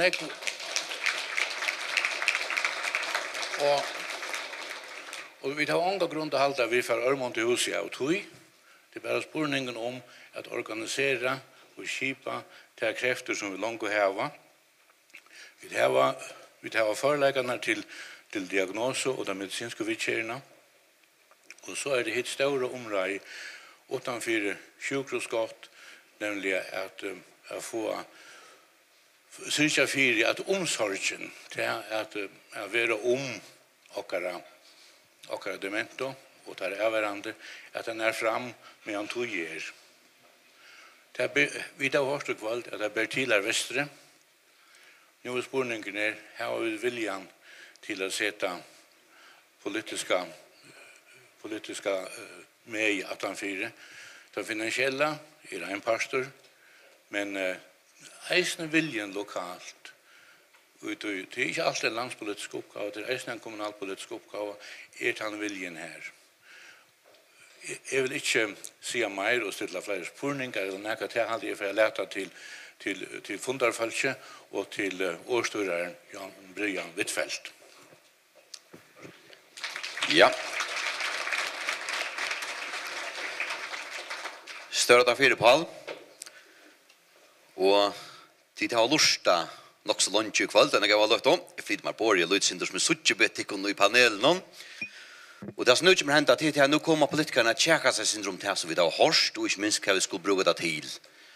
Och jag kunde huxa mig Arne presenterade det och ge det några att håll stort sig att det som vi kommer jag kunde huxa mig vi kommer ta oss om det är för det första vi står ju tusen det av hörst det som är så runt över Skottland och i Vavon ska de brukas är nästan kring landet kvar ska så till hur klarar man att lofta då Hvordan klarer skipan av loftet, så er det kan brukes der kring landet. Og så hukser jeg øyne at vi kommer inn og at de som er yngre enn tjejetrus, og hvordan loftet man tar imen og gjøtlenes ned. Her er det marka møte mittelen land og kommuner som ganger vi tjejetrus. Så tillykke som i høve så er det en som vi kunne hukse meg at vi får skifte år om til neste tøyman. Og tid som kommer til lørsta, tid får sånn de øyne høve at sette politikernes spurningar, eller komme vi tikkere stått og personlig søv, eller hjertesoffe, ha det til. Og halvdes kommer at genga rundt ved mikrofonene. Så til må gjerne gjøre henne prei bare nok stulljane, så vet hun at tid er og listan, og til vil gjerne be om året, så får vi då en stort kvällen ett ut. Jag tycker att klockan är långt och nästan halv kontor kvällen så vi alla att hålla ett avs tempo och inte köra helt lugga mitt något lugga väl. Så här det dock på hjärtans spårning vi måste inte vi hålla så pray om det på en väg. Så det också har vänt mig till politiker. Tid här var så nämnt Johan Lusta och lunchen och är vi för att checka så får att ett lycka huvud till tycker första vimmerching här till kunna komma vi tycker vimmerching eller tycker boy på en losch eller kvart i måste haft på hjärta if vi höjt att det kommer göra det stort vi måste hålla en minut vi past är vi för att checka så vi är jomtan men tycker första intryck och tycker första tankar ut från det vart skulle vi börja i vid här Rigmor. Jag kan presentera det ordentligt att det är rätt väl alla tjej flockar som är på era lektinge och det är vi i panelen någon vi ser ju att ta skrift så Rigmor Dam förvärande landslagskvinna nuvarande tinkvinna och väl för andra flashen två första minuten körs väl. Ja, tack för det, Jan Brian, och tack för att det har tagit tid till detta fonten och detta omätliga och avvärda tillfälle som vi har funnit inled och nu tack för det. Det är alltid jag har det så fantastiskt att söka faglighet och i värste och på ända matan engagemang L2 som ligger 18 slukt som heter. Och är omätliga fejen om att man äsne huxar kreativt har man säger vi har en och jag som för någon lands samskipare hur så kunde vi bruka han bäst och det kunde vi göra vi att göra en skabelon som hinner kunna lära av så det skulle göra arbete och mat. Det är en början och det är den rätta början när man gör det första pilotprojektet och nu snurrar det så bara om att komma ut och i kvart enaste hot och i landet någon och få implementera det så med tingene här ute i eisne och jag kan beina vägen se att det ska inte stanna och i ödlom för åkara så jag är röjna att få det här fram till i värste så kött som tillber. Det är en vaxande trobelage och det är något som vi skilta åkara borgaren och tajmen överande att lofta kött och väl. Så tusen tack för detta arbete. Nu är det åkara och arbete att komma vujar vet du och vi skulle välja röjna att gänga hand i hand vid tikkom. Fagfolk. Tack för den första minuten Rigmor Dam. Så kommer vi till Annika Olsen. Du är borgarstjärd i Havn. Du är stösne. Du har sett jag lagt in kött. Har du inte erst i farlöve. Då så är stösne väl för Falkaflotchen. Görs väl. Ja, tack för det, Jan Brian. Jag var en landslagskvinna i 2012 och jag gjorde det alldeles som faktiskt ligger till grund för Haldaratlandet. Demensvinnande samfunn. Glömsk men inte glömt. Här och i mitten anna landsdemenssamskiparna vara räfester ett av de första åtökna som är ut här i Haldaratlandet. Och jag kan bara säga att det fungerar väl. Det skulle sättas 5 landsdemenssamskipare nu. Alltså bara en som är sett ut till att Ryan är inte till att fortsätta låna. Så det är det första till att få sett pengar och fortsätta att landa eller fortsätta låna så att öll öken i landet kunna få ens goda tjänster som man har varit i vaven. Det är att kommunerna har en rikve av demenssamskiparen. Det har grejen här i Torshavn kommun. Det var just utbyggt med 16 demenssamskipare.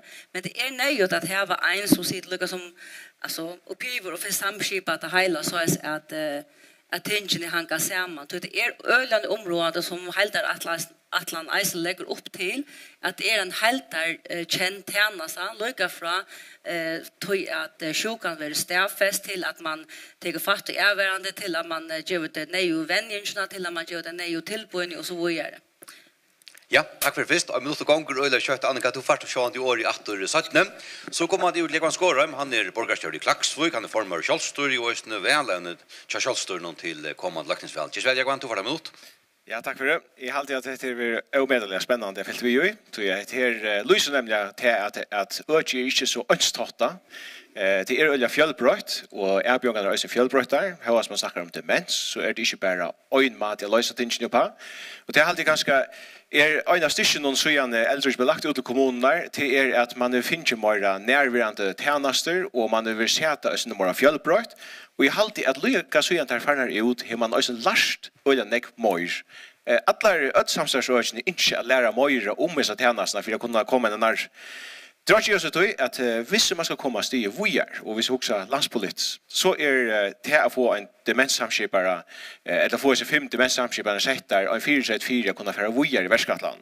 Men att säga att så må vi då då att samstarva kommuner med kommuner, land med kommuner, så lösnar att vi kunna nå målen om att ge en så fjällbrötta tjänste som är så närvarande som görligt och ösen som är så flexibel som görligt så att Lukas som det bevusta så är det en fortsatt fyra att kunna att få detta öke och få givetvis rätt hjälpna till dig som har demens. Tack för fisk Jagvan. Så kommer vi över till Hanno Jensen. Du har till lötne landstörskvinna i Mentamalen, du har varit tinkvinna här och så har du visst nog minns mig rätt ösnen sitter ju i kommunen i Estedla i Bøyran i Estekommunen och så är du väl ävne för framsökt. Till själv. Du har rätt. Tack för det och som Lois en stor tack för detta. Hissa framlönar som var olja grejer och gevande. Och nu har jag varit inne i aneknas ner vi tillmällen som var framan undan och tar 5 samskiparna. Jag så just på att vi har finns ett rättligt törsligt på hur man ska göra det och som också är man behövs inte att göra allt om att och självor så jag hade det är en vissla gå lust att fylla med en annan hesa bajer alltså i 8 här vi kvart landsdemenssamskiparen ska göra och kvart uppgången kommunala demenssamskiparen ska vara. Alltså tja samma spel mellan te eller gott och så lägger särskilt mest till i ödlon som läs men jag något att läsa att det handlar snägg om personen och det säga att det handlar om att få kontakt person det handlar om det personliga virne det personliga känslorna av ensamhet eller inte ensamhet av hona av glädje av tullukorna och ta de mig väl att fokus är så störst av det och att man märker att och det blev så sagt att de som skulle arbeta vis ner de skulle bränna för då de skulle vilja till nästan mer än något annat och det märkte vi då att de som var just den där lusten så jag störst allt då som lust någon för det första och halt i ösen till att värman inte nå samfördur att räfesta heter som ett öllande högt räfest öke undanfärna välskoje så är ungen even ut att det är så grått att detta ska man färra in nu och man ska finna pengar till landsdemenssamskiparna och så är det själva det största arbetet ut i skiparna i samstarve vi till ökene alltså och vi kommuner. Ja, tack för först Hanna. Så kommer vi till Eitis Hartman Niklas Hent och är borgarstjör i Båa kommun som är andra kommunen och är först låt Atlant eller Röndarversk Atlant som döjtor och så är det östen väl nu i landspolitiken du ställer upp för i sambandslogen. Tillsväl? Jo tack. Ja, men jag har förnöjelse över styrforstkvinna Esne och styrnan och i samstartsnämnden mellan Båa kommun och Sörvas kommun. Vi är ett Herikins fyrtje och det är otroligt spännande för jag vi och jag har alltid att man kan se och jag är stolt av att det är som det jag var klara till att för utan att det har varit så att ett nytt öke för dig som du kan höra så har det funnit lösningar henne av vägen kvar man har kunnat funnit det hur man ska skipa sig vid som öken och man har be nog var hjälp från landsdemenssamskiparna så vet jag att jag skulle kvitt eller nog till att det inte så nog starkt något tillfälle som det borde vara ganska det är ju helt visst att för att det ska det suggera och man ska kunna föra ett löv ska ta äsna ha något särskilt det är klarat det helt fantastiskt flott. Och det vill gärna göra dem att jag står så klart för det och tacka dem för att jag har just alltså flott övrig för jag kunde vara kommunen. Det är sagt så alltid är att jag kastar ljus över några tropeläkare och några ting som manglar blåsta upp in i samhället. Och då vill jag äsna säga att det ska inte stanna att jag för äsna arbeta härst för det att här vill sätta fler landsdemenssamskipare och att jag vill giva till det området det har också och hörst ikväll. Ja, tack för först Eidis. Så kommer vi till Toin Siri Stenberg, du är landstyrskvinna i Holsomalen i Løtene og har kanskje også en innfallsvinkel tannveien og du er også aktiv politikk framhaldande, du stiller opp for Tjauadem. Kjørs vel? Ja, takk for det og stora takk for en goda framløe. Det er alltid godt å høre at de starsfolk som er i til verlige løyven forteller fra. Vi står en L2 og jeg alltid skal nok så vel jungnene til man skal ha tål og gosslått sinne. Det är så går för alltid gott att det vi. Det mänskliga inte hör så till ett öke som vi sitter vi och jag måste rätta att det bara gjort att en samskipare att det passar inte. Planen är att det ska vara 5 och jag hade gjort det stämmet till 3-4. Och man så prioriterar bruka en par av orskene til å gjøre hans her verskatlanda, og det er ikke godt, og det det menneskene som be om atlanda. Det nok veloder som skulle ha samverska til det gåa, hvis man skal ha det her gang opp. Kommuner øyelig imis fyrre, Almannaverket jo han parten som eisen til det som underskjeder oss, det ikke vi og her. Og det har gjort nækka, og skulle sjåvande gjøre meira, men hvis jeg kan tenke lite døme fra her som jeg bygger for selv, så har eldrerøkten vært så mye ytla fyrre at man har ikke engang til fyrirbryggende heimavidkjene som man brukte her til å være han som var oppsøkjende. Så at det ikke så einfalt at bare hvis man for ett lia fungerer, så ligger det alle stedene. Men jeg helt sikker i at dette her arbeid som ligger av barn jo saktans kan gjennomføres beina ved i nøkron stålen, men det skal nægge til i nøkron førsten av landet og andre ligger ordentlig. Så kommuner i mest for. Takk for det, Siri. Og så det nesten kommet til Jøkken. Nå mangler bare Tord og Niklasen. Du ja, du fyrverande kommunalpolitiker i Øye, men du ganske særlig kjent for at i mange år at du har vært stjåret i Estrid Etlis og Røktarømme. Og du også virkende politikk. Du stiller opp for Myflasjen. Gjør så vel, Tord? Ja, takk for det. Til hun litt at stod jeg ned i kveld. Det som vi kjenner. Starsfelleier. Avværende og eisende. Nøkker som strøyast vi er så sjukene av demens. Og etter visst, de kommer sikkert å høre nekv år her i kveld, og vi var en nekv lyfter. Torme og Stora, han sier at da jeg begynner av å ta vår der i front, men det vi ikke det. Paul sier, ja, vi da var vidanna, vi da var starsfolka tilfange, og det kan jeg votta, hvordan ser fra min og fyrvirrande arbeidsplasser, og vi da jeg ser til åkken til setningen å være best av økene. Ta vi litt om glømsk, men ikke glømt, i 2012 kom fram. Dette var et alle som var gjort av fagfolket. Det ble sagt i foråren om loksens til disse verskatland, en atland gjør ikke ensamhet, men krever eisen en vilja og en meie til å sette i versk til avtøk som nøye for å skapa beste omstøvner. Jeg kom i kveld til å kalle en spek for en spek. Og da Anne Gålsen sier at du ikke godt, så spør jeg meg selv han, hev deg noe til. Det er det som ligger av bårene av Aliten til fra 12 og til 2015, og hver vi så i det, og i mån til ter intensjonene som politikerne har haft ødelhese mange år. Men det kommer vi helst nærmere nå. Takk for det. Takk for det, Tordor. Og så kommer vi til Jøkken til første omfære, og som jeg nevnte, Johanne, her til spørninger av vimmersinger, gjør vi halde seg preis, så kommer han til listen til henne, så får han til høve til å sette spørningene, eller komme vimmersingene om en lytta løte.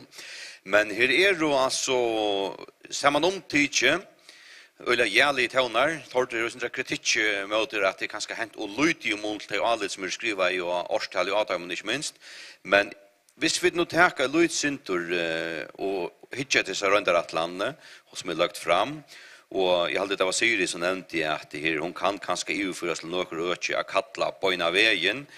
Han har gjennom seg flit med ultøyen og tøyt nær omkvar vi i Øster kommune, to hever en kommune som i støtt minner, eller øke som i støtt minner nækka om våar. Det så anfalt? Kan man takke atlanda ur vaven og si ja takk, hessa brukar vi i nånt økene? Ja, jeg vet at i Øster kommune og Foklafyrre, her ikke så negv som skal gjøre seg treat for at man kan bruka hendene arbeidshottene, kurser og tidligere former.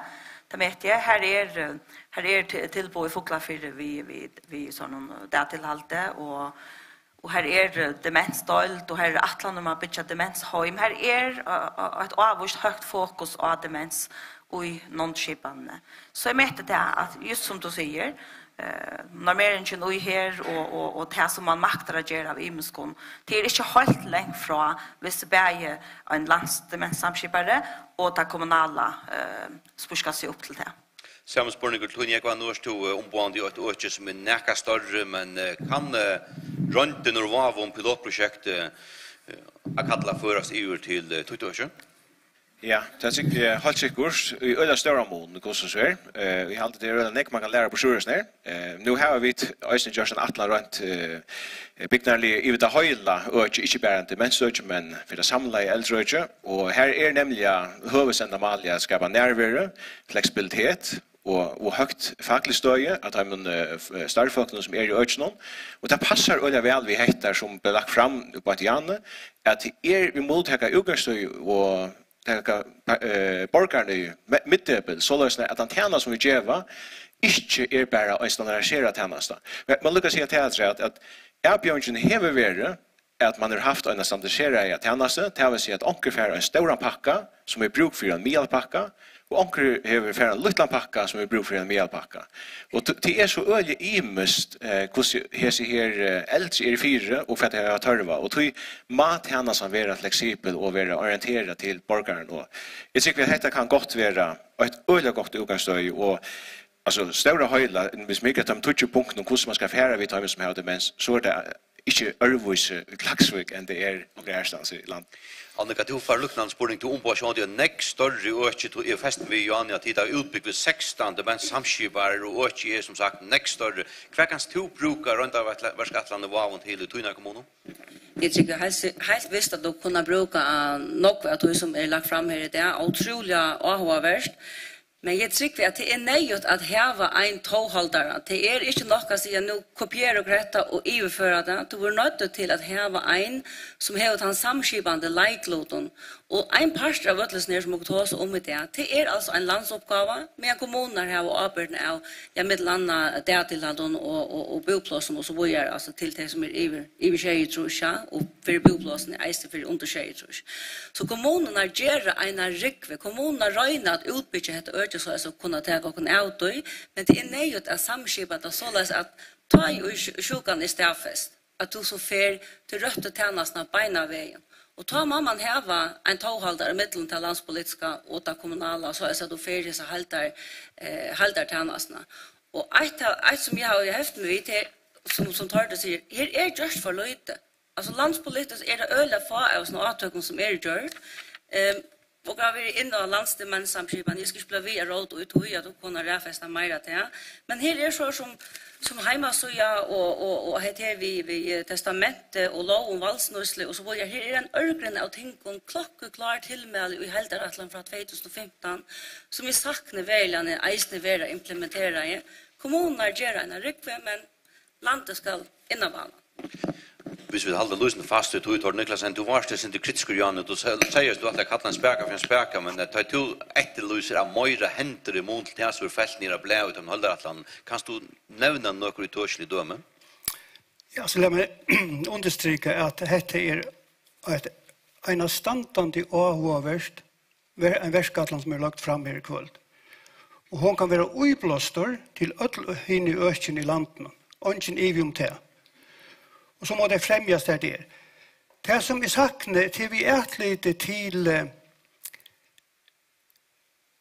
økjene motveges til allmenna. Det vi tar i rustrekka lån, skal ikke snakke om henne. Ta i hovær til vittgjører sinne. Ta snakkar man om en kassamentalitet. Men hetta som fyrlikker, og som jeg eisen snakka, finnes jeg videre for erværende, det største foringen fire at erværende, og sier til Janne at til den erværende den 20 som skal møte om til et vinnerlig samfunn, demenssamfunnet litt. Til kassamentaliteten, her bruker ikke fokus, som en bøye fire, at vi får ment dette samfunnet til et demensvinnerlig samfunn. Og tar jeg tog som kassamentalitet, så vet jeg helst de fleste hva det mener vi. Du har tatt i loven om 15 kommuner i uttøk og eldreøkje. Da var det 6 pluss. Og i loven i galtan for allmänna verset vi stole, tar det fra 18 til 36. Og som en erværende sier vi med i det, at den største tropleidjen, her som føren til hånden som struttest vi, at han har en erværende kone, Kjasar, som var 84 år gammel, da han fikk stedfest demens, at det var gråtelig ved sin aldersmarsjen. Og jeg spyr meg selv, nu vi er kommet her til at vi tar som har sendt folk til mars, ta må bedre til hesson samfellan at gjøre hesa skipan etter føreskon laste, meire smittliga, meire lielige, og ta 80 eisne bevåre til at samskipa det, såleis om vi så kan si at det ble ein kasse. Det er 100% sikkert at det er sast attor, og i tog at skapa førjar til et demensvinarlig samfunn. Vi kom att den där parten vi aldersmarschen och aldersbyten och plus 6 trus och upp till 6 trus om man lite alert och ser det du markerar. Vi som kassa mentaliteten och ta första som och måste ju till att göra det var att få ett nog så stort arbete igång för grejer som marska mot och få underskriva det själv och ta kanske det mesta en år. Jag finner det av hur borgare har det kvar att han har lagt äldre och ut så Annika du behöver vara så man lugga sig så bränner inte. Så det är alltid du. Men också så rent att upp och har just näka och kunde ja och kunde just mer men och har haft nog för uppgifter lite och har finns sett det arbete igång och jag ser akkurat det här som ligger på bordet nu är ett bo på att som man äsne kan kommer sen bort ur kassan. Det här hur vi att öka gott samskifte i mellan landet och kommunerna. Men man har stadigt till dem så man inte tycker det vi som brukar rukta hemma. Till att en bolker, det som är under tjejtrus, det helt inte vi, till att en bolker så det är inte kan man säga gott nog och gasar en allugavel hvis man ska ta helterna vi men jag vill säga att hela ölen och gott men det är stadigt så läs att ut i maten och man valde att köpa äldre och på att mamma respektera och röna få det bästa på sjur och några kommuner gör fantastiska gott arbete och utröna men det är blöve så läs att några öcher har väldigt bra och det är väldigt annars från några öchen än några öchen och det är även imskos politiker prioritera utan imskos öchen. Det kan vara lättare att någon att välja andra framom. Andra har inte möjlighet att prioritera. Det har inte en gång till grundläggande tjänsterna. Jag kunde också aspekta det straviga när systemet till att se till att i snöchen kring landet alltså som äldre och bort ut att här är tjänsten ser imisk fast efter under bort geografiskt ett ställe eller ett annat ställe. Ja, nu kan jag så ta döme. Nu bygger vi själva sårutne. Och det är ju väldigt nära upp från kommunen så rött nu med att ta manglar futching till äldrerökterna och prova så få det jungnon men ta stranda ju i tinchen och kommer inte jungnon och ta mat och man har byggt helt upp att man kan få det som för ut och göra förebyggande hemmavision att det gör ett uppsökande arbete och finna så folk så man får hjälp dem.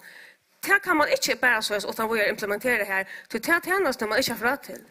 Så akkurat det har alltid problematiskt, men det betyder ikke til at nå har jo flere rettjenere sier at dette kan sagtens gjøres til åkken. Så han det kun ta for gang vi tog i, men åker eier som samfunn at ikke til at utleve jernbjørsretten. Men det har jo sett at i løtene er det månande verre, hvis du halda kom pluss, skjeders pluss, av å være eldre og sorøtene og få stedfest demens og du får månande verre jobb. Det er så det som kommuner kommer til landstyret vi har sagt. Ja, Anne Gåldsen, du markerer? Ja, nu är det så läs att det är inte något som är rulla attor, så som det är en sort brännande ämne i lötne rulla attor. Ta nytt är så rulla attor till äldre och är färdig ut hormoner. Nu är det bara en väg till fram. Och ta ju sig Stenberg nu säger att äldre och manglar pengar ute i landet så är det faktiskt en orsak till det att intökna för forskningen av pension skulle ju alla färra kvitt och fritt ut kommuner så skulle det fortsätta äldre och det som man nu har gjort, det är att man har bröt upp av forskningsrättnar och gjort det till en stivvisa forskning. Nu är det 30 och 35 och 40 arbetar för bara 40%. Och det gör det att kommunerna missar 16 miljoner kronor som är beinleis relaterade till äldre. Så då det var sagt att äldre runt omkring land och manglar kronor så halt det att detta sidan landstör är en auto och ta vi tar ut skatteteknik och så ju flor markera men helt så på hur man kan jauna han ojauna som du säger är det. Jag tycker mamma för in och hytcha på ökene och det var ju eisen atlan att man skulle för in och eftermäta äldre det har lagt ut att något 2 år och det ska man göra självant vi gör nog mittenbilen och efter hur som lån nu är som ska vara. Äldre blev lagt ut i 2015. Och för första förra så har vi funnit en lag som regulerar äldre. Är det i Ångermanland? Det är inte regulerar överhuvud. Så självant är det vi-skiftet som inte är optimalt att börja vi och det kräver eftermedling jaunan. Så jag har att må hitta fram efter och ta lagvartag samman och ta och när borgaren till han som är i mittdelen och egentligen inte om man gör det eller hit. Jag har alltid näta skattesättsdiskussioner lite eller tås av det som andra kväll för markera men kan också man lycka att vänt mer helt i vill tonrik mot och sitter 8 läge 8 där är det måste vinka till med vis skjutstjärna lagt om men är fast med vi Johan att du säger att det här nu finns det här pilotprojekt i handen vi har säkert att kan göra så var nu är nästa uppgåva att köra ut i Kvönkrogelanden är det så enkelt ber det till tar vi nu höra runt om panel här att kommunerna imiskar 4. Ja, för det första så är nöjes lukka skattetekniskt. Vi är ju omätaliga fejen om att vi tar lackan den här toppskatten som man kort ut till pensionisterna. Ur 40% ner till 35%. Det är nöjes lukka till att andra är pensionisterna. Never mind. Men självant är det inte bara man gör overnight. Och det visar att det är så omätaliga komplext. Här är så nek samstarv och så nek samskipan och samskifte som ska till för att få ett tinge att ricka. Men det är inte en evig som säger Stenbeck att sen säger försträdnar är imiskar ut om landet. Vi manglar lovarverska som hon ödjon. Vi tar till dem eisen välfärdlåna som vi ju yngste få samtyckta eisne som heller inte kom och fortsättning till sorötna och hästförande äldre och sorötna. Att det är avbjörningar som vi skulle allt är inte just det en dag men det ligger klart och till något som vi kan säga och i rocknar vi att alla flockar eisne halta är nejot att få samtyckt som skjutast. Det som är harmligt vi ödlnes ödjon det är ju till att man inte sätter några minimumstandarder för vad är det vi vill bjöa borgaren. Gosse kunde vi förbättra vi får A och B till på här ute. Det gjorde man inte upprunalia om man förräga heller inte hur man skulle lofta sin här avbjörning med marskabåten. Det är bara en sannrönt att det är något som vi har sidovis och systjärna. Men jag håller att ödel är sant om att nu må vi titta fram efter. Detta är ett omedeliga gott skäl att ta utgångspunkt i. Hver nek vitan og nek forarbeid er gjørst, og det er nøyotteisen. Så jeg så ikke bjørst på at det som krever nå, det er bare vilje, og det er penger. Det skulle vi kalla en spekar for spekar, det er penger. Og så kunne jeg eisen hukse om, jeg skiljer ikke, nei, jeg vet ikke om jeg skiljer, men man hever så jotta till en trudja eller 4 samskipare, men man har så valgt å ræfest at det synder øvrigt, så tog jeg eisen sint så er det kom ju till Syri att man låter sig för huvud till utgrunna till att du var jag kommer att till Floyd har markerat först Hanna så Annika och Jekvan men visst det för en skatteteknik så alltid vi leva dem jag har inte vi brukar allt kvalitet på skatteteknik Hanna först. Ja, jag huskar bara att det här vi tycker kommunala gøyran och det att man lägger till olika tjänster och ökar som ägnar sig att lägga i närdemokratin och ut. Det tackar vi fullt under vi. Och vi såg just inte att utöver tjänsten som kommuner har i vet inte här har det nökta en något så stora grundläggande törv men det mest är att man kommer mål och nu är det här lovfasta korsen lagt ut.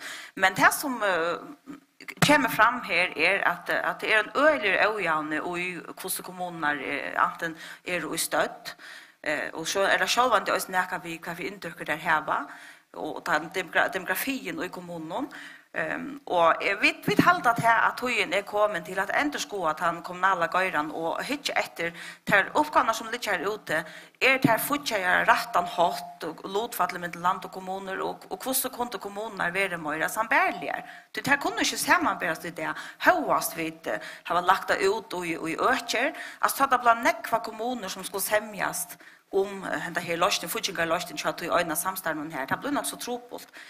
Så här är faktiskt något som nekva gera innan för att öka det ska inte skås.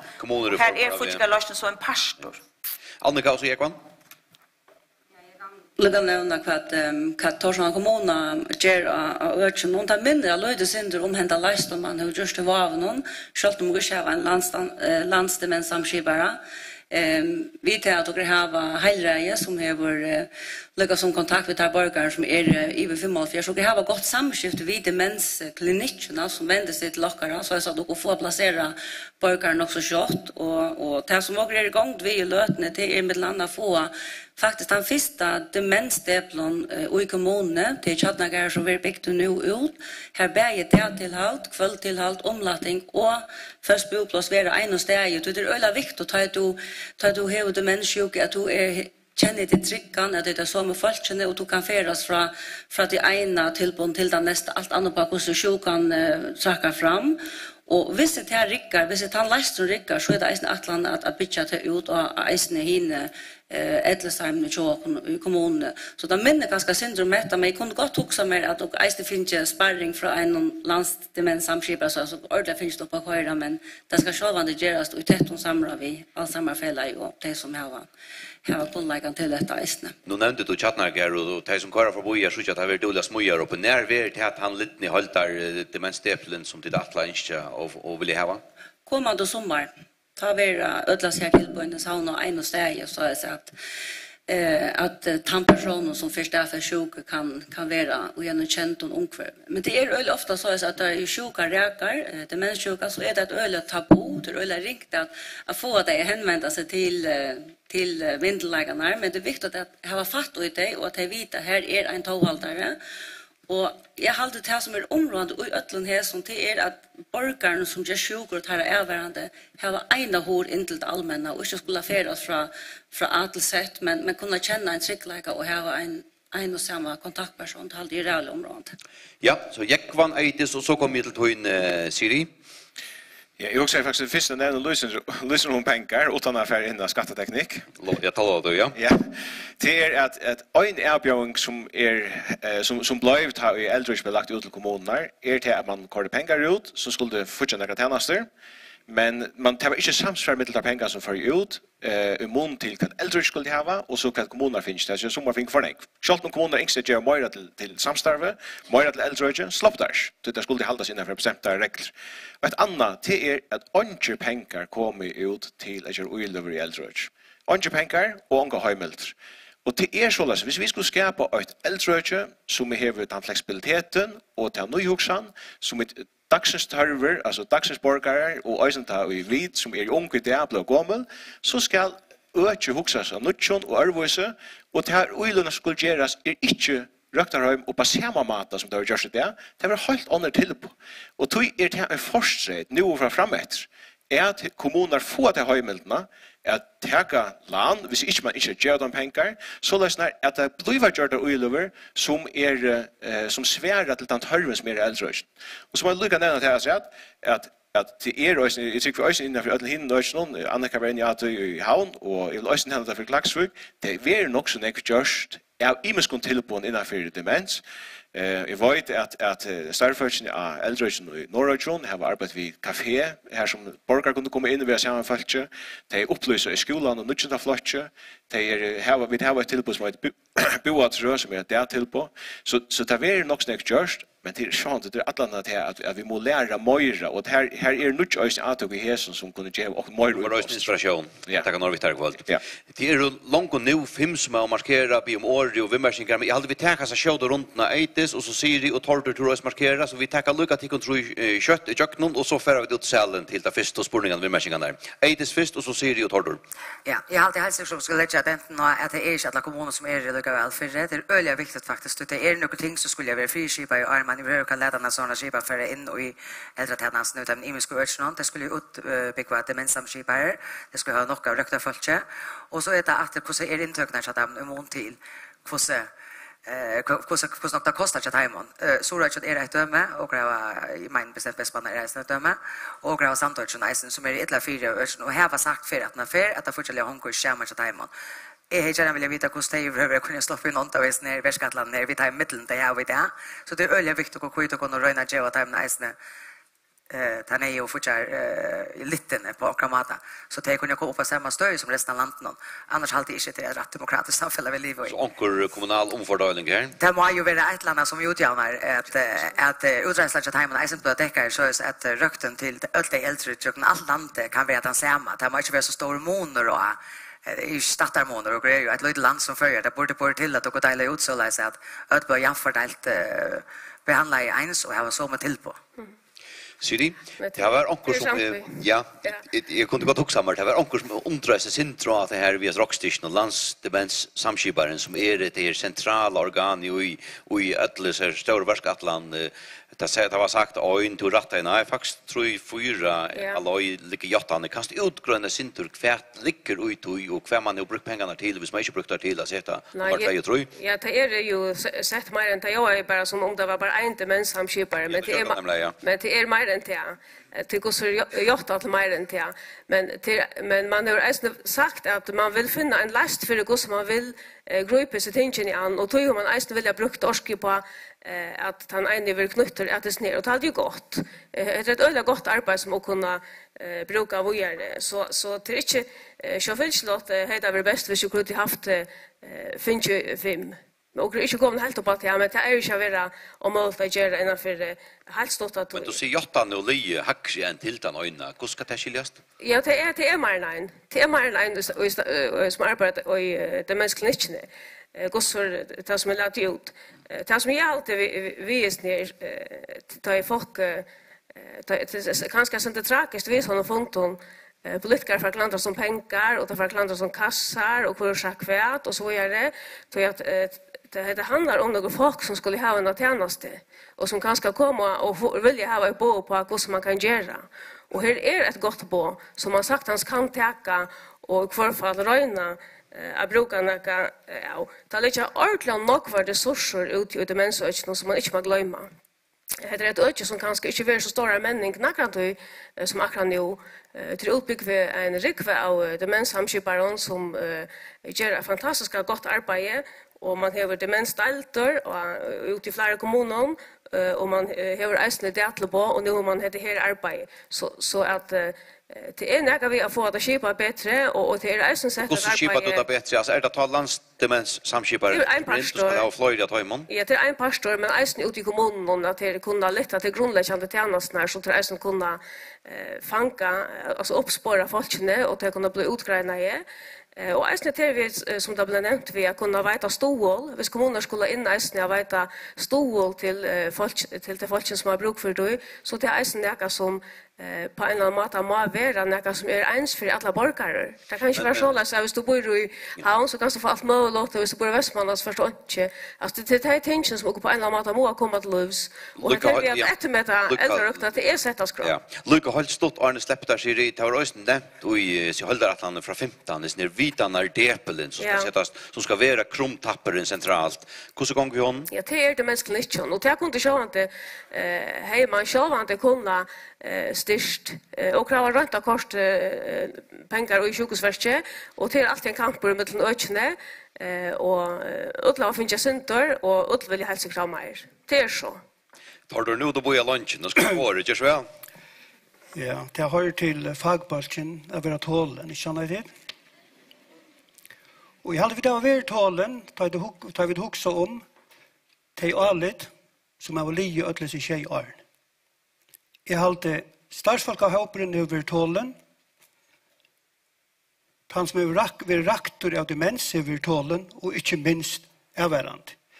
Da det kommer til spørningen kommuner, så kan jeg bare uttale meg vekna, nu kan jeg ikke vekna årsaka, det var før. Jeg kan uttale meg såleis som vi opplevde da i Skalafjæra samstarven. Skalafjæra samstarven fikk ikke ta pengene fra landen som tjenestene kostet. Men hver gjør det samstarve til at tog og sin egna kommunekassa. 4 at nøkta tantørve som vi er. Og det er vel sagt at sine kommuner det er så refrutt stidle er. Ja, det vet jeg ikke hva det er vidt litt. Men til en annen spørning her, jeg halte Stora han nevnte til at jottanen er ikke nøktant. Og tog var vi ikke kommet her vid 8 av vera. Og jeg sitter og spiller meg selv utan å begynne at ta som hva gjørst og ikke gjørst. Vi har et konkret anledd fra 2015, noen fynen, gauven, oppskåten, hvordan vi kunne nå hentan setningen ved på førje til et demensvinnende samfunnet. Hva er veien for at jotta, hes, pening, til kjøttel verden vi tås om, vi tås om 2,5 millioner til å få hentan vidanardeplen og landsdemenssamskipene å fungere. Til 3 millioner. Så kunne jeg spørst, for jeg arket her politikere som sitter til, 3 millioner middelviner, hva er det? Ikke sant? Nei, jeg kjører livet. Ja. Så er det annet. Til det annet. Og jeg vil stikke snakke, vi må minnes til at demens øker. Demens til en spesialøke. Til en spesialøke. Og da spør jeg meg selv, hvis jeg sa henne kassementaliteten her, somt ligger til allmennaversjonen, somt til kommunen, og somt til helseversjonen, hvis ikke dette her kommer opp av standa, kunne man så sagt, ja, men så må man teka demensøke og legge det i en balk for å se og si, her satser vi hver enda kommer å legge. Utanfor alle disse skipene, jeg vet ikke. Men vi kunne ikke standa modell til det som hever gengi 4 sesujane öll var vidande om skavleikene. Og siden nevnte Johanne markar mot deg sjæl.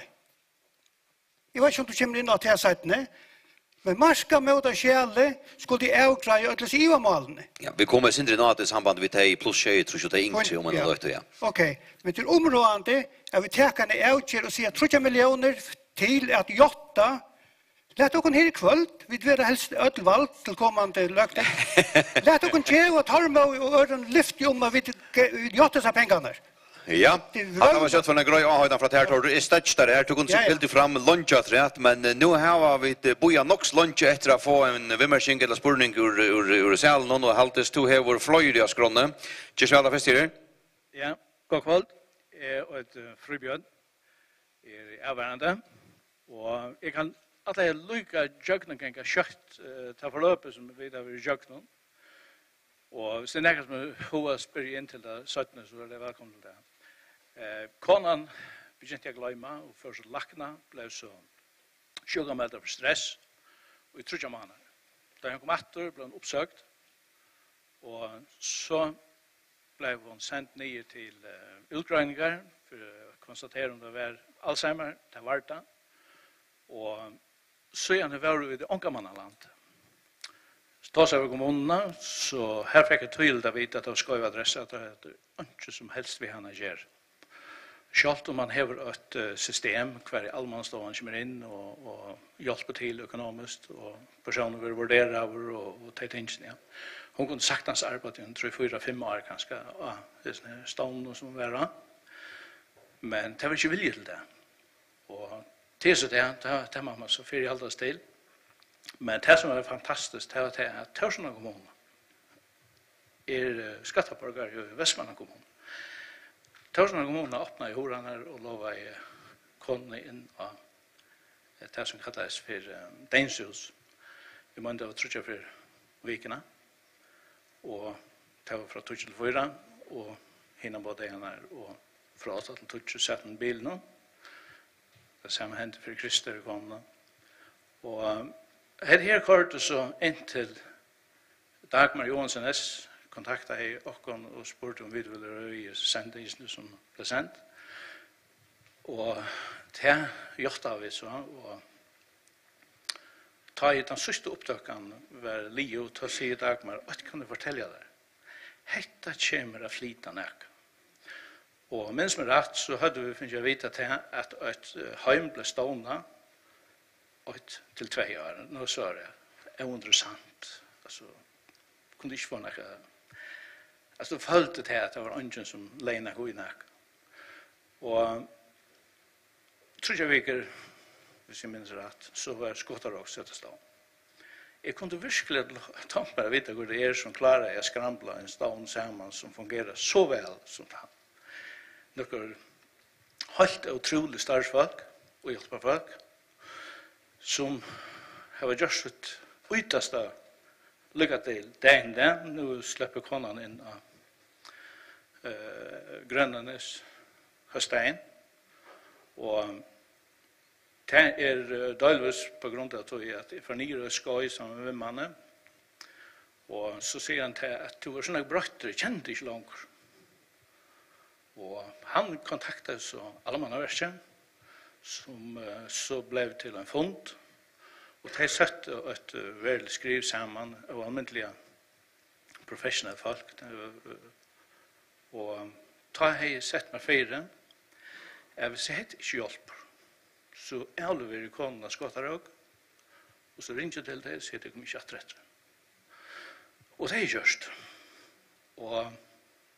Men nå så finnes fast der, så at nå lukkes som det kommet i mål som så.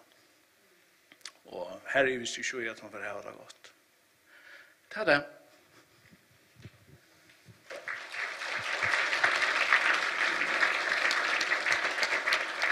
Større takk for det, fru Bjørn.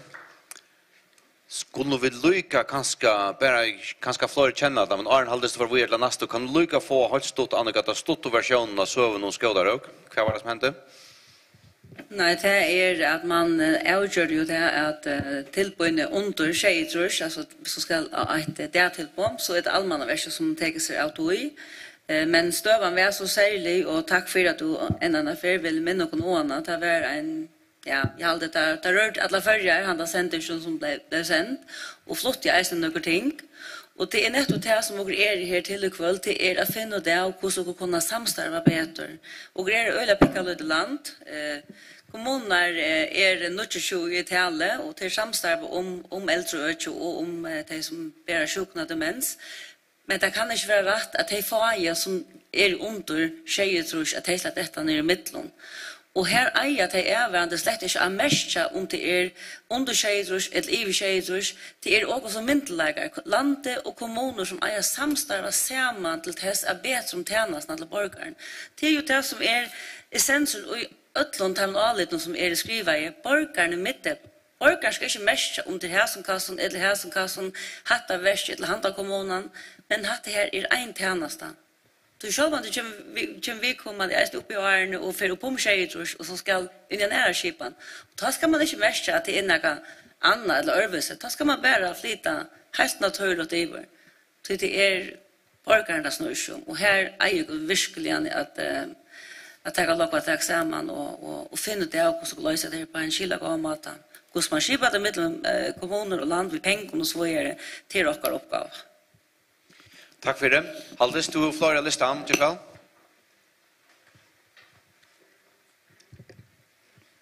Ja, god kveld. Jeg heter Unni Justinsen, jeg arbeider som demenssamskipper i Råhanon i Estradne. Og takk for at jeg kunne være her i kveld. Vi ser det godt og nekv godt komme fram. Jeg var så heldig at du tredje seg kjent, da ble jeg som den første som ble sett på seg som demenssamskipper inn i Råhanon.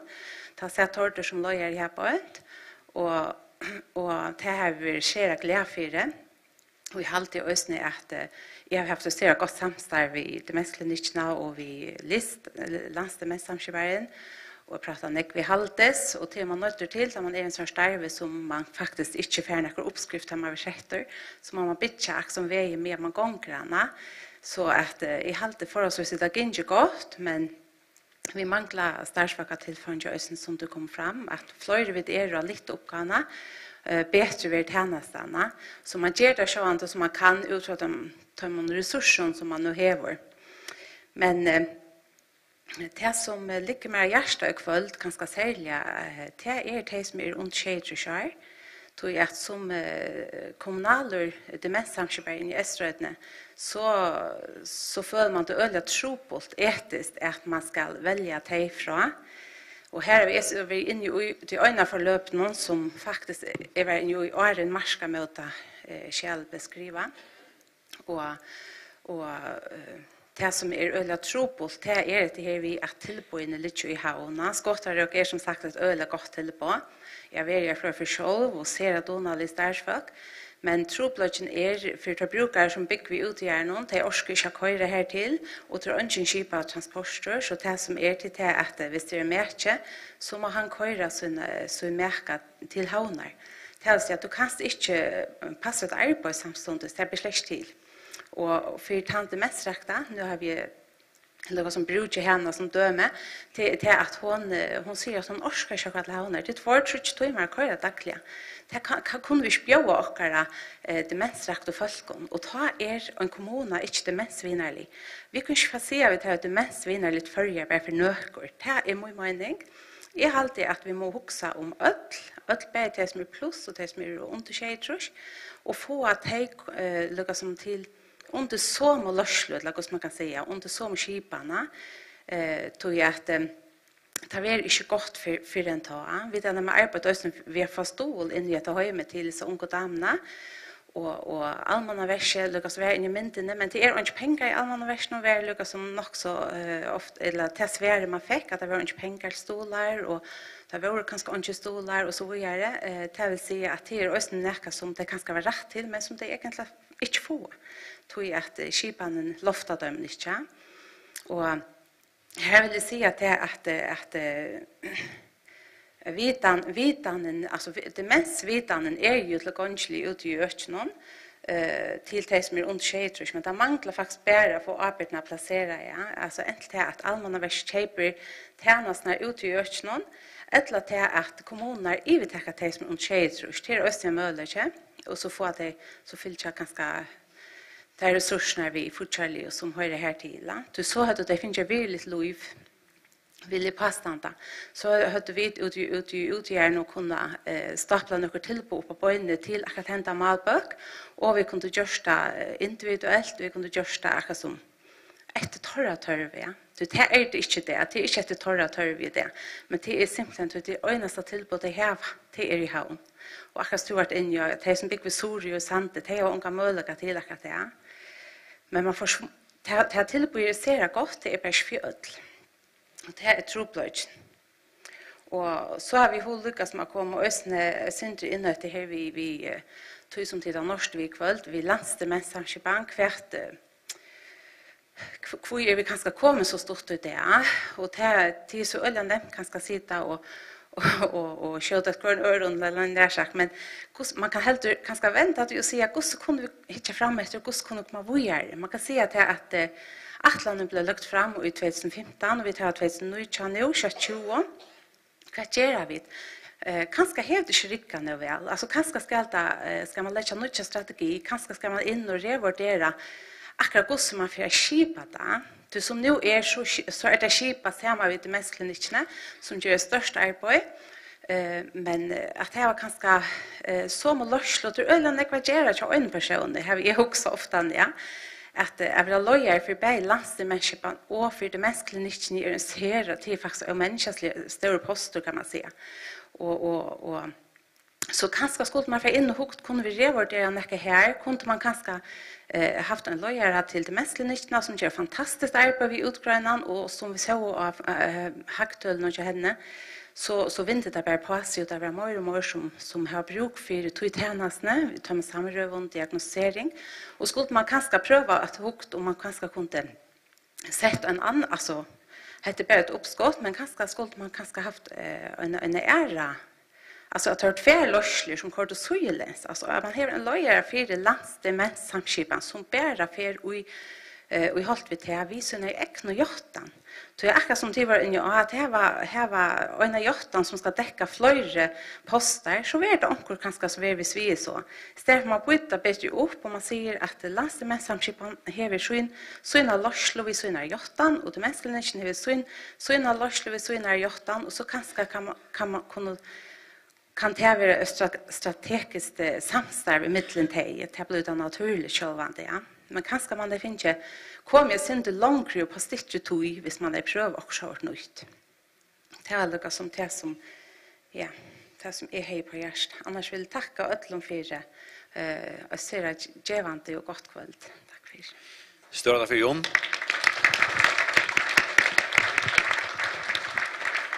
Och jag vill stäcka lysen dra här halvdels art för vi är inte att det är flera ting här kanske två huvudting alltså andra vad det som också ett lust i det heter marska möte med plus och minus tjej trusch och hit vad så tar hos man kanske kan eventuellt kan revurdera att ha lands demens samskiban och immun till demensklinikerna. Vi så tar den förra parten först. Han var ölig touchligare döme om vad folk vid demens under tjej trusch som fick ett till på som ligger i havn.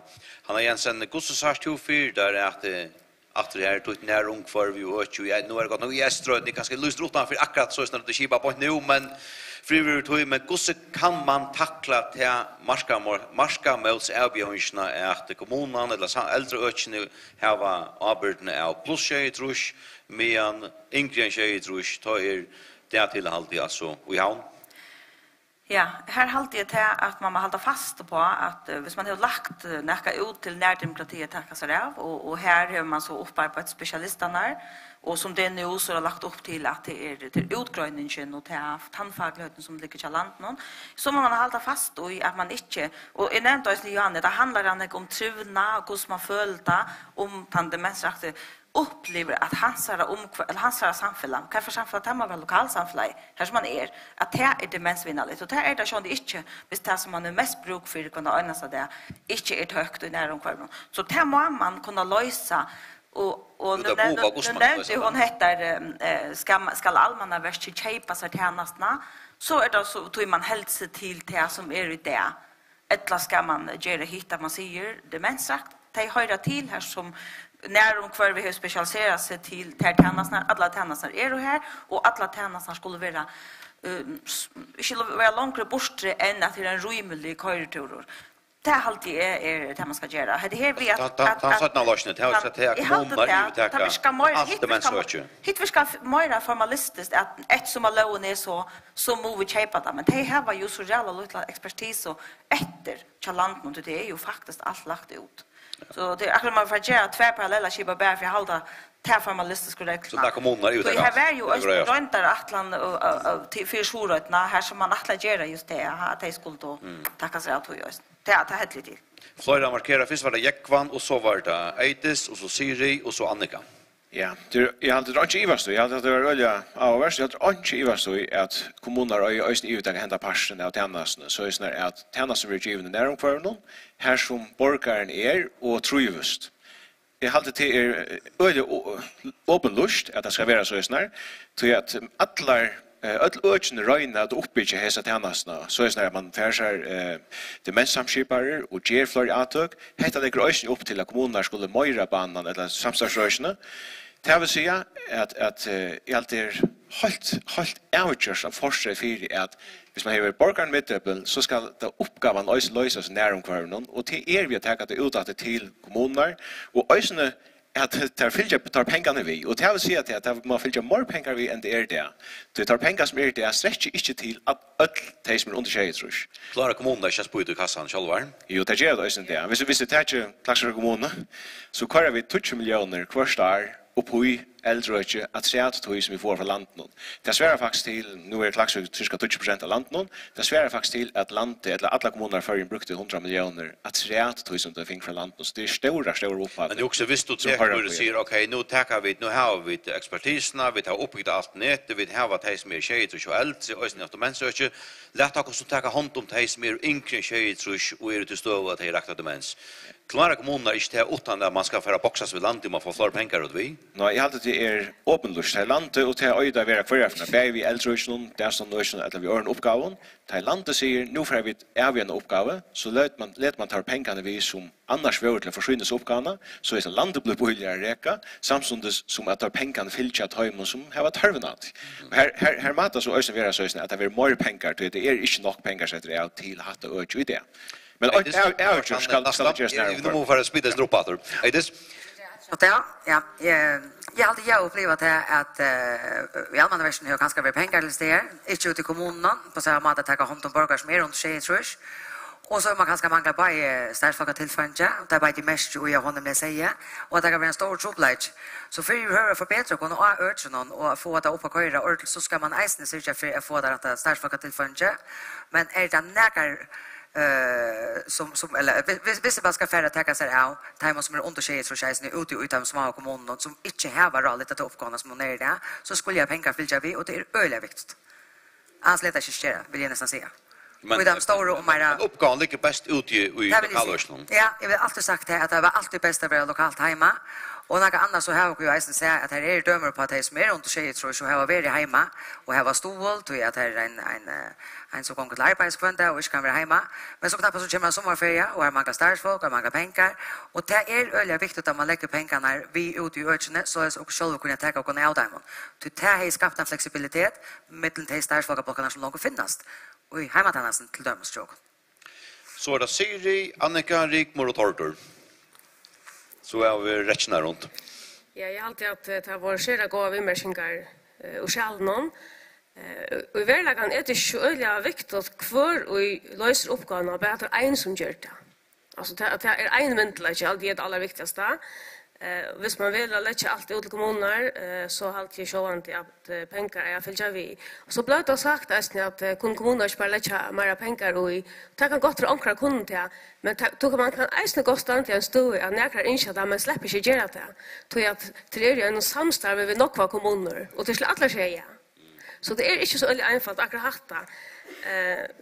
Så att det vi har aldersmarska sjukon det är alltid inte har hemma några ställen så att sjuka spyr inte efter allt och så vill jag bara nämna ett att som eisen har haft tryckning och i utläsningar som kanske man slätt känner då tycker jag att han första kontakten till kommunlagna öke och till eisen ett öke som har haft ordentliga stora avbjörningar och att det var så ringt av manna vid första störvån och jag hade till en 2 år sedan att vara kunnig Seichan kommunlagt under första starve och nu är man kommit på en 28 så det är inte så lätt att detta kan lösas bara vid en det är så öde nog liv som skulle virka men jag hade att det arbete som ligger här är att ordentligt gott grundare till att färra vad gör vi så att det är outjust att komma till gåar och det är helt inte så att hinna Atlantar som har gjort här lite några skuffe. Det är very just, men det är inte just det tempo som ut vill ha. Det ligger eisen diabetes Atlant och ligger en psykiatri Atlant, det ligger en krabbamens Atlant och så vidare. Och det ska göras näka utland här med öknen kvarstår och det ska rekryteras kommunlagnar och ja, då kommer vi Atlant solar in så att det är snart färdigt. Man måste dela solen lyssna lite till SNT. Annika Rikmor och så Tortor. Ja, jag har alltid att kommuner har verkligen kutset till att räfästa öknen. Hvis vi tar Torshavn kommun så har vi ganska lagt en 35 miljoner kronor bara av rakstra söjne till äldreöknen. Det svärar nästan till ett helt skatteprocent i Torshavn kommun. Omfram till att du bygger bäge Chatnagarut och för andra bygga nytt röktarheim och så vidare. Så kommunerna kvittar sig välandet till att lyftas uppgåvarna. Och tog i halvtid är det ligger bäst här ute tja kommuner och självt om det är tungt. Till kommuner häva viljan till det. Det häva viljan till att räfästa detta. Låta sig land någon tryck för mig. Det här är en årlig barda i ungefär röktarheim skulle ligga. Kvar det till på skulle ligga. Och kvar allt detta imiska skulle ligga. Alltså att det är yngre tjejer tror jag det är en naturlig uppgåva tja kommunen eller äldre samstånd. Ja, det halvtid faktiskt. Nu har äldre varit ute till kommunen i 4 år och togen är sjåvande eftermäta tingene och jag halte som stövan att det är näkra borgar under sig tror som detta ner i mitten till sig rätt och det ska inte vara så. Ja, jag halte kommunerna kunna täcka sig av timon eisen sjåvande att penegreis det fyller vi så att kommunerna inte ska köra mer i här. Men hvis man får in i en konstruktiv förhandling vi landet om det så halte jag att det är det som är mest upplagt. Ja. Och jag må lucka lägga till. Jag ska göra öle kött av. Alltså det är pengar att spara i snö. Lär mig så lite mikrofonen framme. Men det är pengar att spara i snö. Att det är människans aspekt i snö att du har ett människa som är sjukt. Men det kostar eisen nog. Alltså en person som är en Ettersheim som är dementer kostar 570 000 kronor om året. Först och främst vi kommer att tolja för in i en rehabiliteringstillgång att det till på så vidare så kan du utsätta här utrustning jag chatta kallat det så att det är människor att snacka om men tryck mer alltså här är resurser att spärra isen så det kan gott samhällsliga boskapliga vara skilla gott att räfästa det öke ännu mer och få lite till upp ett helt annat nivå så att få ett väldigt demens vill och vi spela sin rubrik mot Porter och så för du allt inhaldes. Ja. Jag vill först och främst tacka för det fralug vi mäskingarna och gå hulängarna. Inspirerande att höra och jag hade ju till området jag vet se jag vill ha utbygg för folk vi ha kompetenserna här ute. Och som det är nämna att land har ju sponsrat ut det men må helt inte glömma att det är kanske i lötne 16 borgare vid oss så vi ska eisen vara vara vi att vi inte kommer att lägga kanske tjejimisk ungdomstillpå men när vi har några ordentliga centraler kraftdeblar som vita bäst och mest om akkurat ung vid demens. Och så halt inte så intressant om till land eller kommuner det ska betalas till som det kostar så folkene så borgarfär. Ena hora vänta sig till och så vill jag ens lugga lägga ett att säga att det halt det så där som går efter alla tyna tar vi till som på allmänna verk och till som om hälsoverk till det alla tyna att borgaren ska vara centrum och att vi skulle hitcha på halterna och vi tar en hur till bort med autism och bort med säljon och så vidare. Så det är ju en läster som vi skulle kunna lära i ett öron sammanhang. Och så kunde vi i förrjun gera skipaner som är enfaldar och här vi mäkna till som är att troblasta men och vi är bäst till det att vara att samskifta och samskipa det tillbuden så att det var oansett för men vi har ju samfört om att lösningen är så enfald som bara lägga till yngre tjejer ut kommunerna så tid har det som äldre tjejer tid att det yngre ösnen. Det är gott man kan ta. Men det är inte så svart på när vi är men det hjälper man ska vara och ta via kommunerna är som samstarva om att bli experter att hur ösnen. Man kan inte ha så några kompetenser alla stämmer ja. Man dömer sig att till på i jag också har Eströt nu är stor törver man har i havn och så har man såna för äsna. Det kunde vara trutje kraft det nu bära husskott. Men man det fallut vad ska jag brukar ja. Då skulle du gå in torder. Gott att du har en tåla med över men tack för det. Ja. Tack för det och tid som jag har haft vid mäskingar. Vi har det Finnbjörn säga att han kom till en avvisa kommunen en ökstjänast en äldre tjänast vi synar i unga kona och så fick han vita till inte akkurat trobladj. Hur fick han vita till? Hur fick han vita till? Det var tog att det var pengar till snus om. Och så har vi upplevt det ta tøyina er sett som leier i råanen. Jeg kan nevne dømer og snel utan å nevne nøvn. At det var en konstant partei, om så kan sige, om å halde atter hver skulle hava utrøstler. Hver skulle hava det fortsalige byrene. Men kommuner som er nevnt i Janne og Nes kommuna og Runavika kommuna og Sjøva kommuna, det har vist en fantastisk vilja, nu kan jeg bare gå om grunn til å nevne til her. 4 agenka 8 og skapa løsner. Og her i midten finner vi at det er tilhalte til 4 dement og på standa, og som gjør kanskje at 12 forståndsplasser vil utsette 2 til 5 år. Men hvor er så løsner for de som yngre skjer, tror jeg, og rakt av demens? Jeg kan spørre, hvor skal tjenestene være alderstreta? Hvor skal tjenestene være alderstreta? Det er en så det, men du spiller, hvor er det en løsning? Min løsning er at det er lagt ut til kommuner, men ikke så løs at man flytter, men at man skal kompensere fortjellige til kommuner, til ønsken i om det. At det er det man skal gjøre. Men oppgaven ligger best til kommunen, eller kommunale sammen? Kommunene har ikke 8, jeg tror påstanden var ikke lagt ut til kommuner til i 15, så var vi negv atterligere enn hva vi er ute av eldre og økene. Men jeg hadde ikke at vi skulle missa fokus her i samband med demens vinnarlig samfunnet heter Alit. Tror at vi må komme til det at vi får styrke tann leikloten som heter demens Alit legger opp til. Til ønsken i vi munner ver at landsdemens samskiperne skulle settes, og vi må styrke til sentrale funksjoner som skal ha en virkende leiklot lokalt. Det är otroligt viktigt att vi får en av vidarna deplen styrstand och det är till gagnens fyra, inte bara brukaren, men eisene fyra stadsfolk och ökje som helt kring förra land. Det är ekvile områdande. Och ett annat som vi ska... Vi må, heter ett så stor avbjörning, och det är då mer vidande 800 folk som har demenssjukna.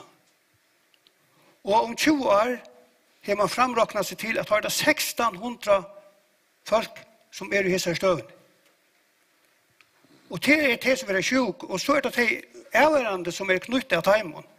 Vi må lusta efter timon avvärande och fokusera på den enkelta som ströjes vid hela sjukorna och släppa väck från den här kassamentaliteten som är inne i ögon. Yes, jag ställer det lycka här till men jag hoppas att vi tackar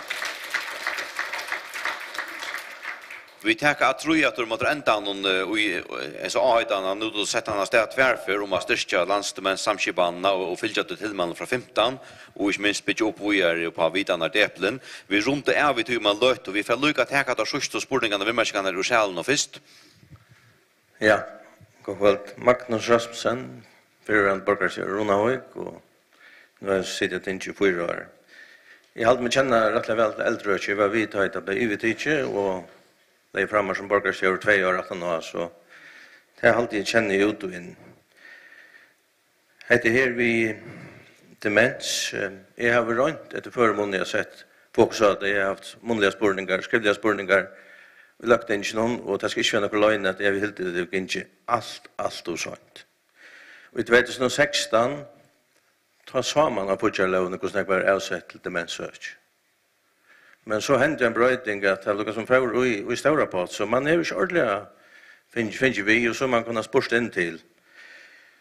Og ta er så høyre at man har sett penger av denne trutjar 4 eller 4-5 altså landsdemenssamskipar, og vi har øyn, det er fakta. Altså så er okkur som er altså ikke skilje, og kunne godt hoksa meg at vi ikke vite hvordan det honker sammen.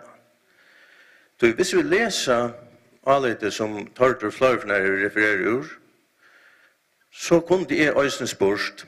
Det stender her som øyne antak at vi har en iveskip en demenspolitikk. Mer vidan er han ikke gjørt lands. Og så heter vi landsdemenssamskiparen 5, som skulle være sentralt, virka lokalt. Og vi tar hørst ur vavun. Gosse godt det er vi sånne landsdemenssamskipar. Altså i måneder ver så er ikke boja vi til å få sett disse landsdemenssamskiparna så tar og sentralt så virka der ut i økken. Og så kunne vi snakke om tøl. Onker sier at utrøslen er det sønnens 4 år over 1 milliard, onker sier 800 millioner. Lykka mykje. Det er nekra få millioner, det er nekra få størv som kunne gjøre så gaua mål. Og tog skilje er bare ikke, heter vi landsdemenssamskiparen, da man sier trutjar 4 eller 4-5, og vi har øyn. Her kunne jeg godt hoksa meg at finne ordentlige grøyua. Hetta snurr seg om rævfestingar, politikere snakker om rævfestingar, og vi har rævfest alt mulig søgnast 4 år. Men hetta økje hever ikke vært særlig rævfest og i pengen. Og det er ikke de helt større tålene som Tordur har lyst opp, som hadde gjort verlig mål. Og det er pluss skjeidrus, eller det som under skjeidrus, så vil si at støvan er avvirelig, og i halte 4 landsmyndløygan er det en skåm. Takk for.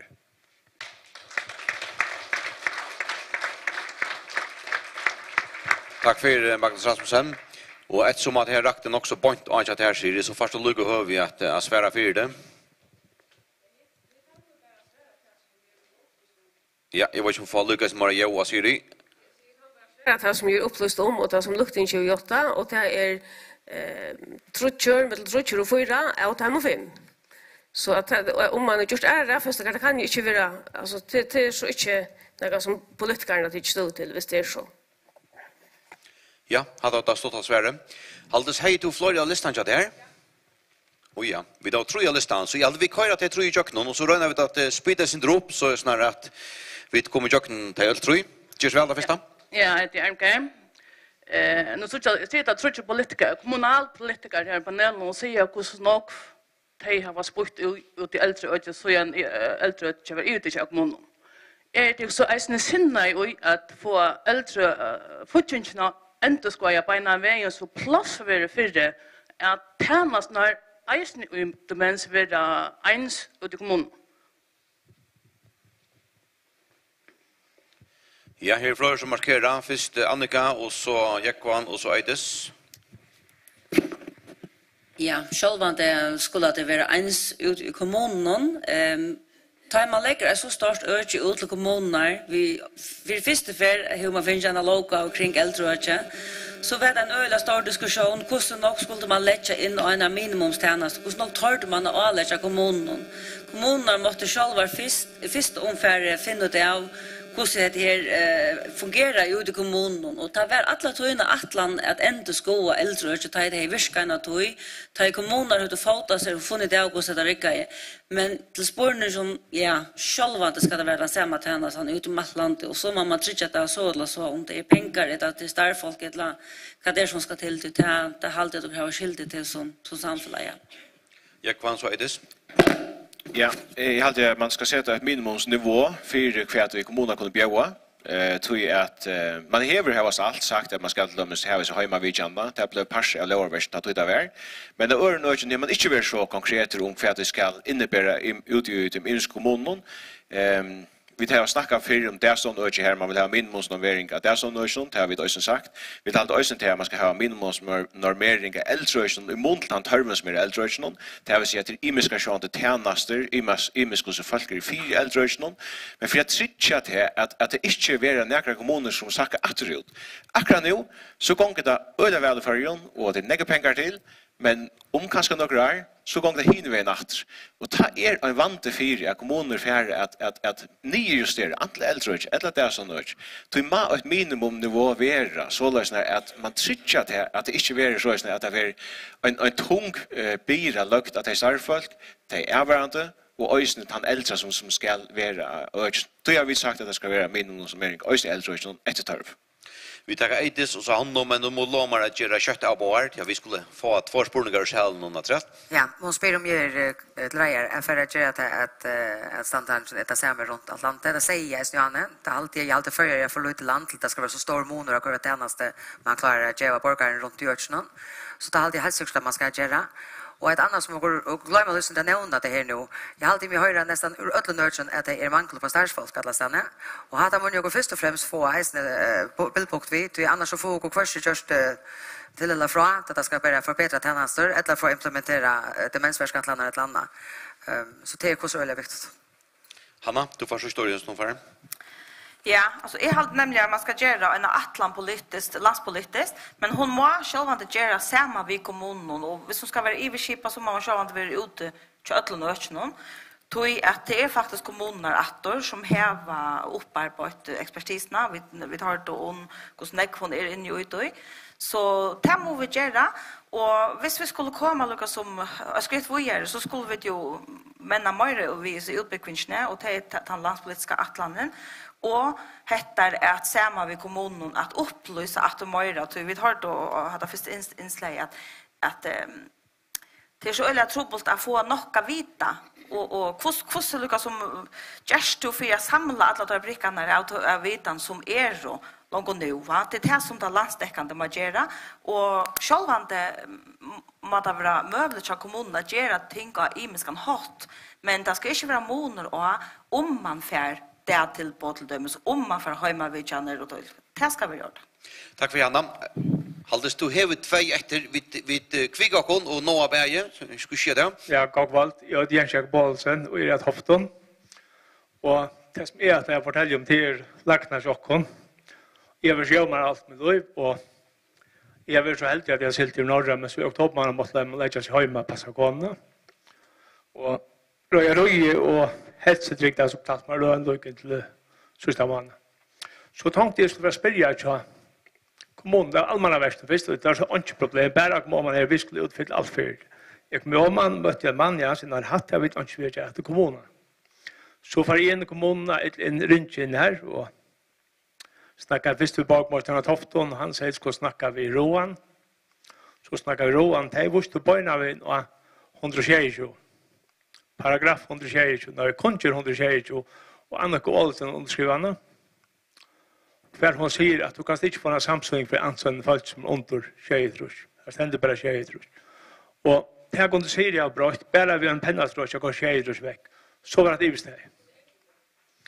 Så var det ivesteg, jo.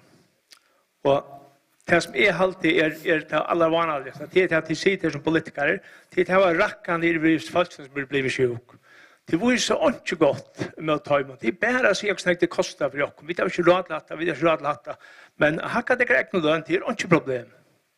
Og hvis du husker om det, at det var 22 ting folk, som hakka av sin egen lønn og hakka av sin egen pensjon, ved 6.000 kroner måneden, det er nok til å give dem nærværende samsynning, så det er ganske bare en åtjan folk som er nye av skjeder som er av Alzheimer. Men det er noen gang på. Og det er nøkker skjøter, og her slipper bare 8 folk, og her har vi ikke vært heldige av kona stoppet inn, men så skal jeg køyre den at fram 2 timer dagen. Så jeg har bare fru i 5 timer av døgnet, til mer enn 100 skåd her. Og nattene så svever du bare i øynebøyene i sånn, så du må være klar alle døgnet. Og hvert er takkalønnesfølsene på, det har vi skattelistan, som jeg vil ha truskjøre skattalistan. Hvert er takkalønne fra det kom? Ja? Nei, vi kjenner det ikke nå til det fra skattalistan. Vi kjenner det slett ikke. Så får jeg ikke til å reipe. Og for at det gjør at det brøyter her, jeg spør i alle flokkene om at det brøyter her. Jeg vant seg ikke slippe inn alt, som stod han her. Takk for det.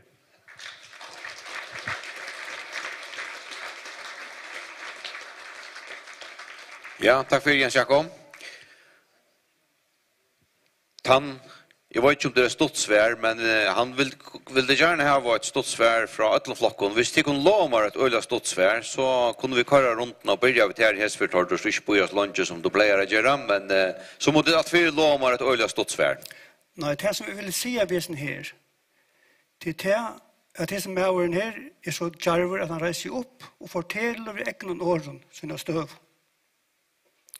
At det er båen om frustrasjon, om en nøyarråp fra en avværand.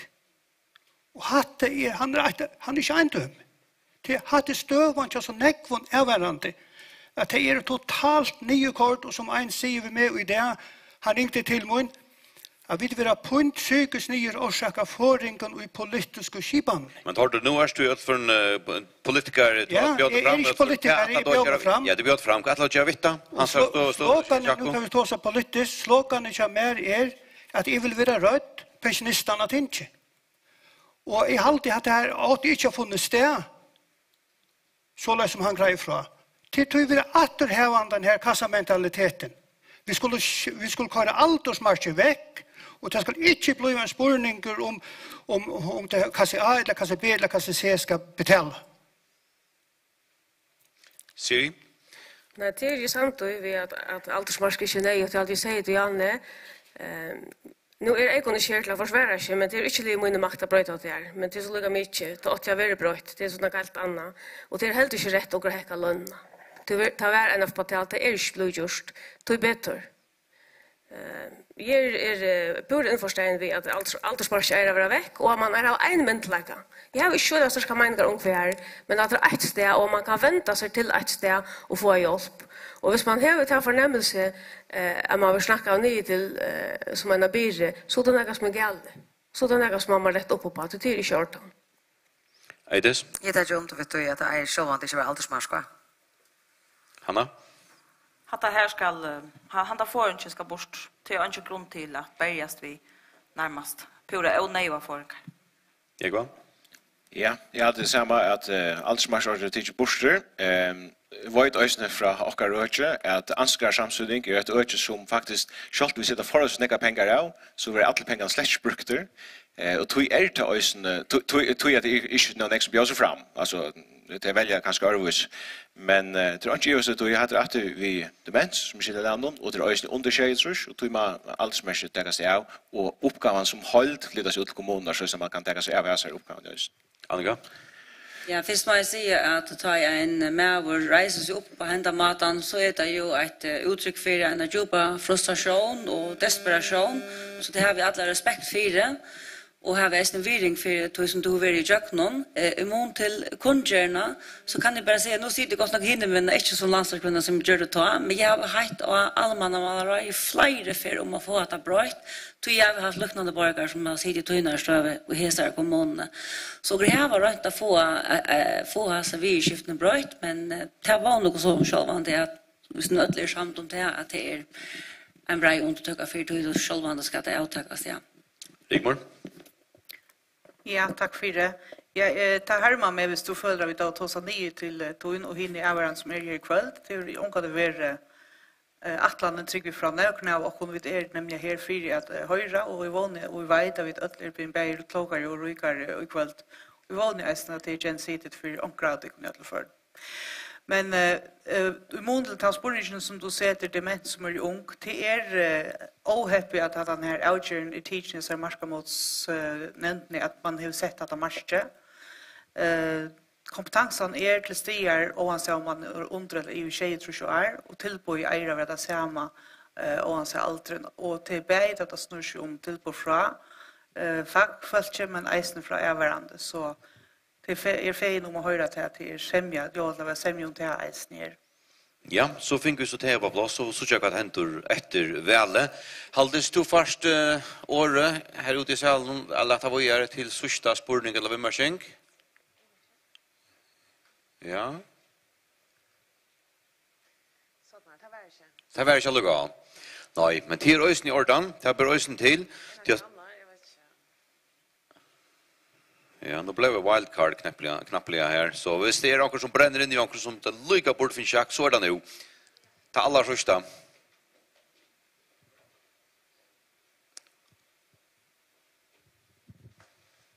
Ja, jeg har alltid lykket om at jeg så den øyneste sette landsdemensamskipere, og jeg har vært av 32 timer, og verskattelen Vestre Vavnon, hun er ikke kraften jeg eier enn min arbeidstøy. Og vi var kjent til min unge, så halte jeg håpet at jeg får inn i dette starve, at jeg kunne gjøre en mån, vi som landsdemensamskipere, jeg har sett hvordan jeg stiller disse familiene og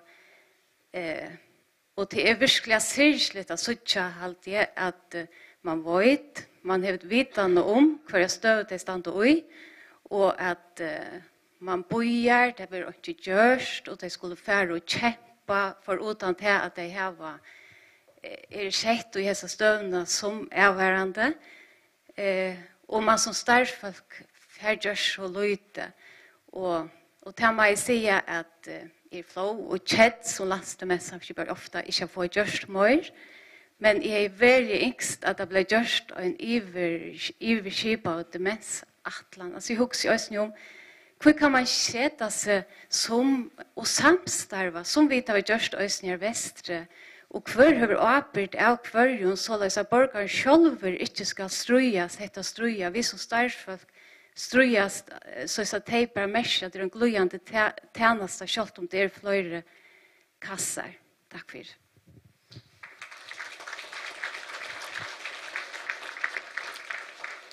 Ja, takk for det. Så också jag tacka ända om för Elova Jani att vi skulle lycka vänta hessen här så ahöjtan för att hårt eller fyrspornischen eller kan man kalla det som onkel kommer ur salen och vi ser ju skipa demenspolitiken och här runt och inte minst landsdemens samskipan och terrafasting som måste vara till och allt nu från 15. Hvis vi nu hittar inte framåt till att det som färdig vara färdig och hittar inte framåt vi färra in i ett nytt futjararskött en futjaratlan en futjarlov för 2020 ska smujas av tajmon så av allt efter väl i 93 vinda. tar man hikker etter hesen øsjen, hese sentrale funksjonene i alle demensarbeidene, altså landsdemenssamskibanen, når vi sammen visen videre lepene skal bytjast opp. Hvordan er tid er ræfestet her at vi fortsatt og 24 som skal smøyes nå i hest, få tid sosiale valg til tess. Tar du skjøytene spørningen en gang til Johannes, jeg alltid to så mye høytere, vi begynner vi her, og så kører vi det i og enda vi rikmår. Og kjøtt enda omfør fra det gnøtlån. Hva er alle tid at gjøre vi hattar? Altså, i min er det så enkelt som det kan være. Til at ta neive peningeren vi setter av, det skal ungen i, det er ikke tømt vellyfte, jeg behøver ikke velge med, det er ikke tømt vellyfte i djeve. Her som peningeren som vi oppskutserer av i her som anledning, han skal settes og komme til fortjørlig. Ungen i vi om til. Takk for en stort og grøtt sværm, Siri. Ja, jeg har engst at utvarsamt om det. Til så heter kom i jungen, men då jag så inte jag har ett annat research jag gör att det som luktar inte samtidigt och det som jag att det inte som jag gör. Så jag måste fara jakt. Du måste fara jakt, men pengarna så är brukt till. Ja. Då jag det är gjort mer än hatta, men det kan man så inte på. Men vi ska inte framåt det. Men vi ska inte framåt det. Dessa små och förjälla för 20. Vad görs vi då? Ja, men så är det yngsta och hur för att malt till man fick här pengar då som man heter 5 samskiparna som man fick kost vi till arbeten som ska göras, men det är det flera andra tillmäler som lite är stanna om stol och så är det allmänna version och att det är samsynningen som är som kunde bli brott. Det är flera andra ting att göra. Så är det något tror vi. Ja, är något att göra. Det står inte bli landspolitiker än, men och ju så fattat att du har valt att tänka och ska till att smöna fortsätta för 2020 och kvartjart så vidare också. Ja, men allt det är nog så enkelt att svara på att det är så hitch att det så något finns för en demenssamskipare har väl av och finns ett gång då. Så det är ju inte ni vi om skulle investera och jag får där 5,2 miljoner vad det kostar. Vad kan jag ta här för? Hanna, samma spårning till in.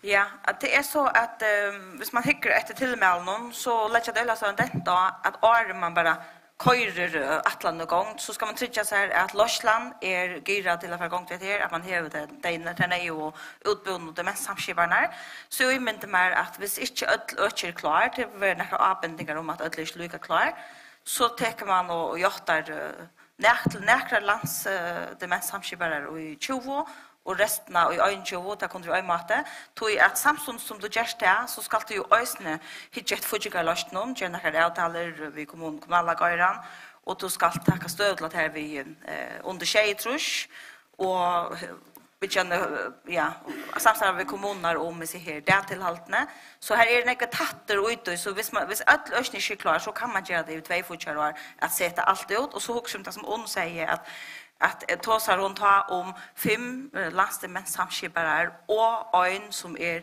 utgrönar bära eller han en av tajmorna. Så här är forskjellige sort. Vad är det han gjortan som ska vara och möjliga karmannarna i tvåmantrin? Jag kan samspårning till in. I pura samtidigt vi tar det lilla sen att man är finna 2-3 miljoner av 5-6 miljarder till det inte ganska landskassan ner. Till helt och inte så är det att man kan sätta sig till mest samskipan. Jag glömde jag säga också igen i samband med samsynningen. Och ett annat som är problem med samsynningen det är att man har sett bestämt till alla. Det vill säga att vissa till som vi kommer att hej skola färg finns det samsynningen så det finns ju allt för lite. Och till ösnen är björn äldreösnen är man åt kunna göra ösnen leligare så lösnar är man äldreösnen själva kunde slippa att uppjustera samsynningen så att borgaren valde att vara hemma sen avvärande så kunde jag hjälpa bättre till att få 8,000 eller 9,000 kronor som lån löver där. Jag får lite hvis man ska kunna vara hemma och omsynka. Så till oss är man en lir och jag bröjta lowerversion så är det att här oss ger möjligt är att man själv är äldre kan göra det så är att man ger samsynning hack. Det var lucka där. Just så fick vi oss ni Annika Toars kommunalpolitiker i Löten men bjöd oss fram till lökningsväl kommande kvätjers to vi heter öke och Josefat och det sätt att inte ska läs mer fotboll för 20 nu i höst. Jag har sagt att det inte är bara färlöv men det färra. Det första jag har gjort är att ståna en nutcha konto av fotbollslånen som heter Demensatlan och sett 3 miljoner av. Här är 2,2 miljoner som skulle till landsdemenssamskipan och vitarna där på land. Det är det första. Så har jag gjort pengar till salariga hjälp till de som blir demensrakt. Det är en øyelig trobel prosess til en menneske affær jøkken hetta, så jeg sett penger av til det, og finner ikke det på plass. Så jeg for undre å kjipa begge lovgane ved valgsnusle og røktertestamentet, jeg finner ikke det på plass, og som det sista så har jag för under en samling vi kommuner om att få skipet här under kommunala läste bäte som under tjejtrus och i tjejtrus och för förhandlingar vi kommuner om att få ta nej och jottarna till det så att det är en och samma vindläge som tar sig av. Ja tack. Och Rigmor, du på lunches spårning som då första lugga väl. Kvart är du just visst du fäxt möjligen till test och du skulle till läsa en fotboll för 20 och hukte ett just här snösnön. Det är så mycket omfattande mål och det räcker så ommäta det några borgare. Så jag hade ommäta det området är slapp ensamt att roa så hej sätter så pengarna av så manglar men ejsne huktat några av hinnon vi skiften som är i avbjongar. Med annars så ringde en kona till mig när den han hörde skuld i här så säger Rigmor till snack om att få omsorgarna där till botten. Kan jag inte få några omsorgarna där till mamma? Så jag kan få lakna vi en först och jag kan vara hemma och en visst det nej och så här. Så här är så nek go husgott och nek go görste och nek går intentioner där ute som jag halt man ska vitcha vad gör. Men så halt jag essen till området där man färre den i EU politiken och jag halt det området där man inte vill räfsa ut hur man under sig tror och för en diagnos som heter demens. Det är bestämt inte. Men jag halt det heter stora skont och det är om det tutningar mycket. Ja, tack för det, Rigmor. Och här vi kommer till jöknen alla sista omfärre. Jag alltid jag tackar dig Rigmor Dam, Annika Olsen, Ikan Skårholm, Hanna Jensen, Eide Sartman Niklasen, Siri Stenberg och Tor Niklasen för att hit vill du vara vi i panelen. Jag vill få klappa för dem nästan.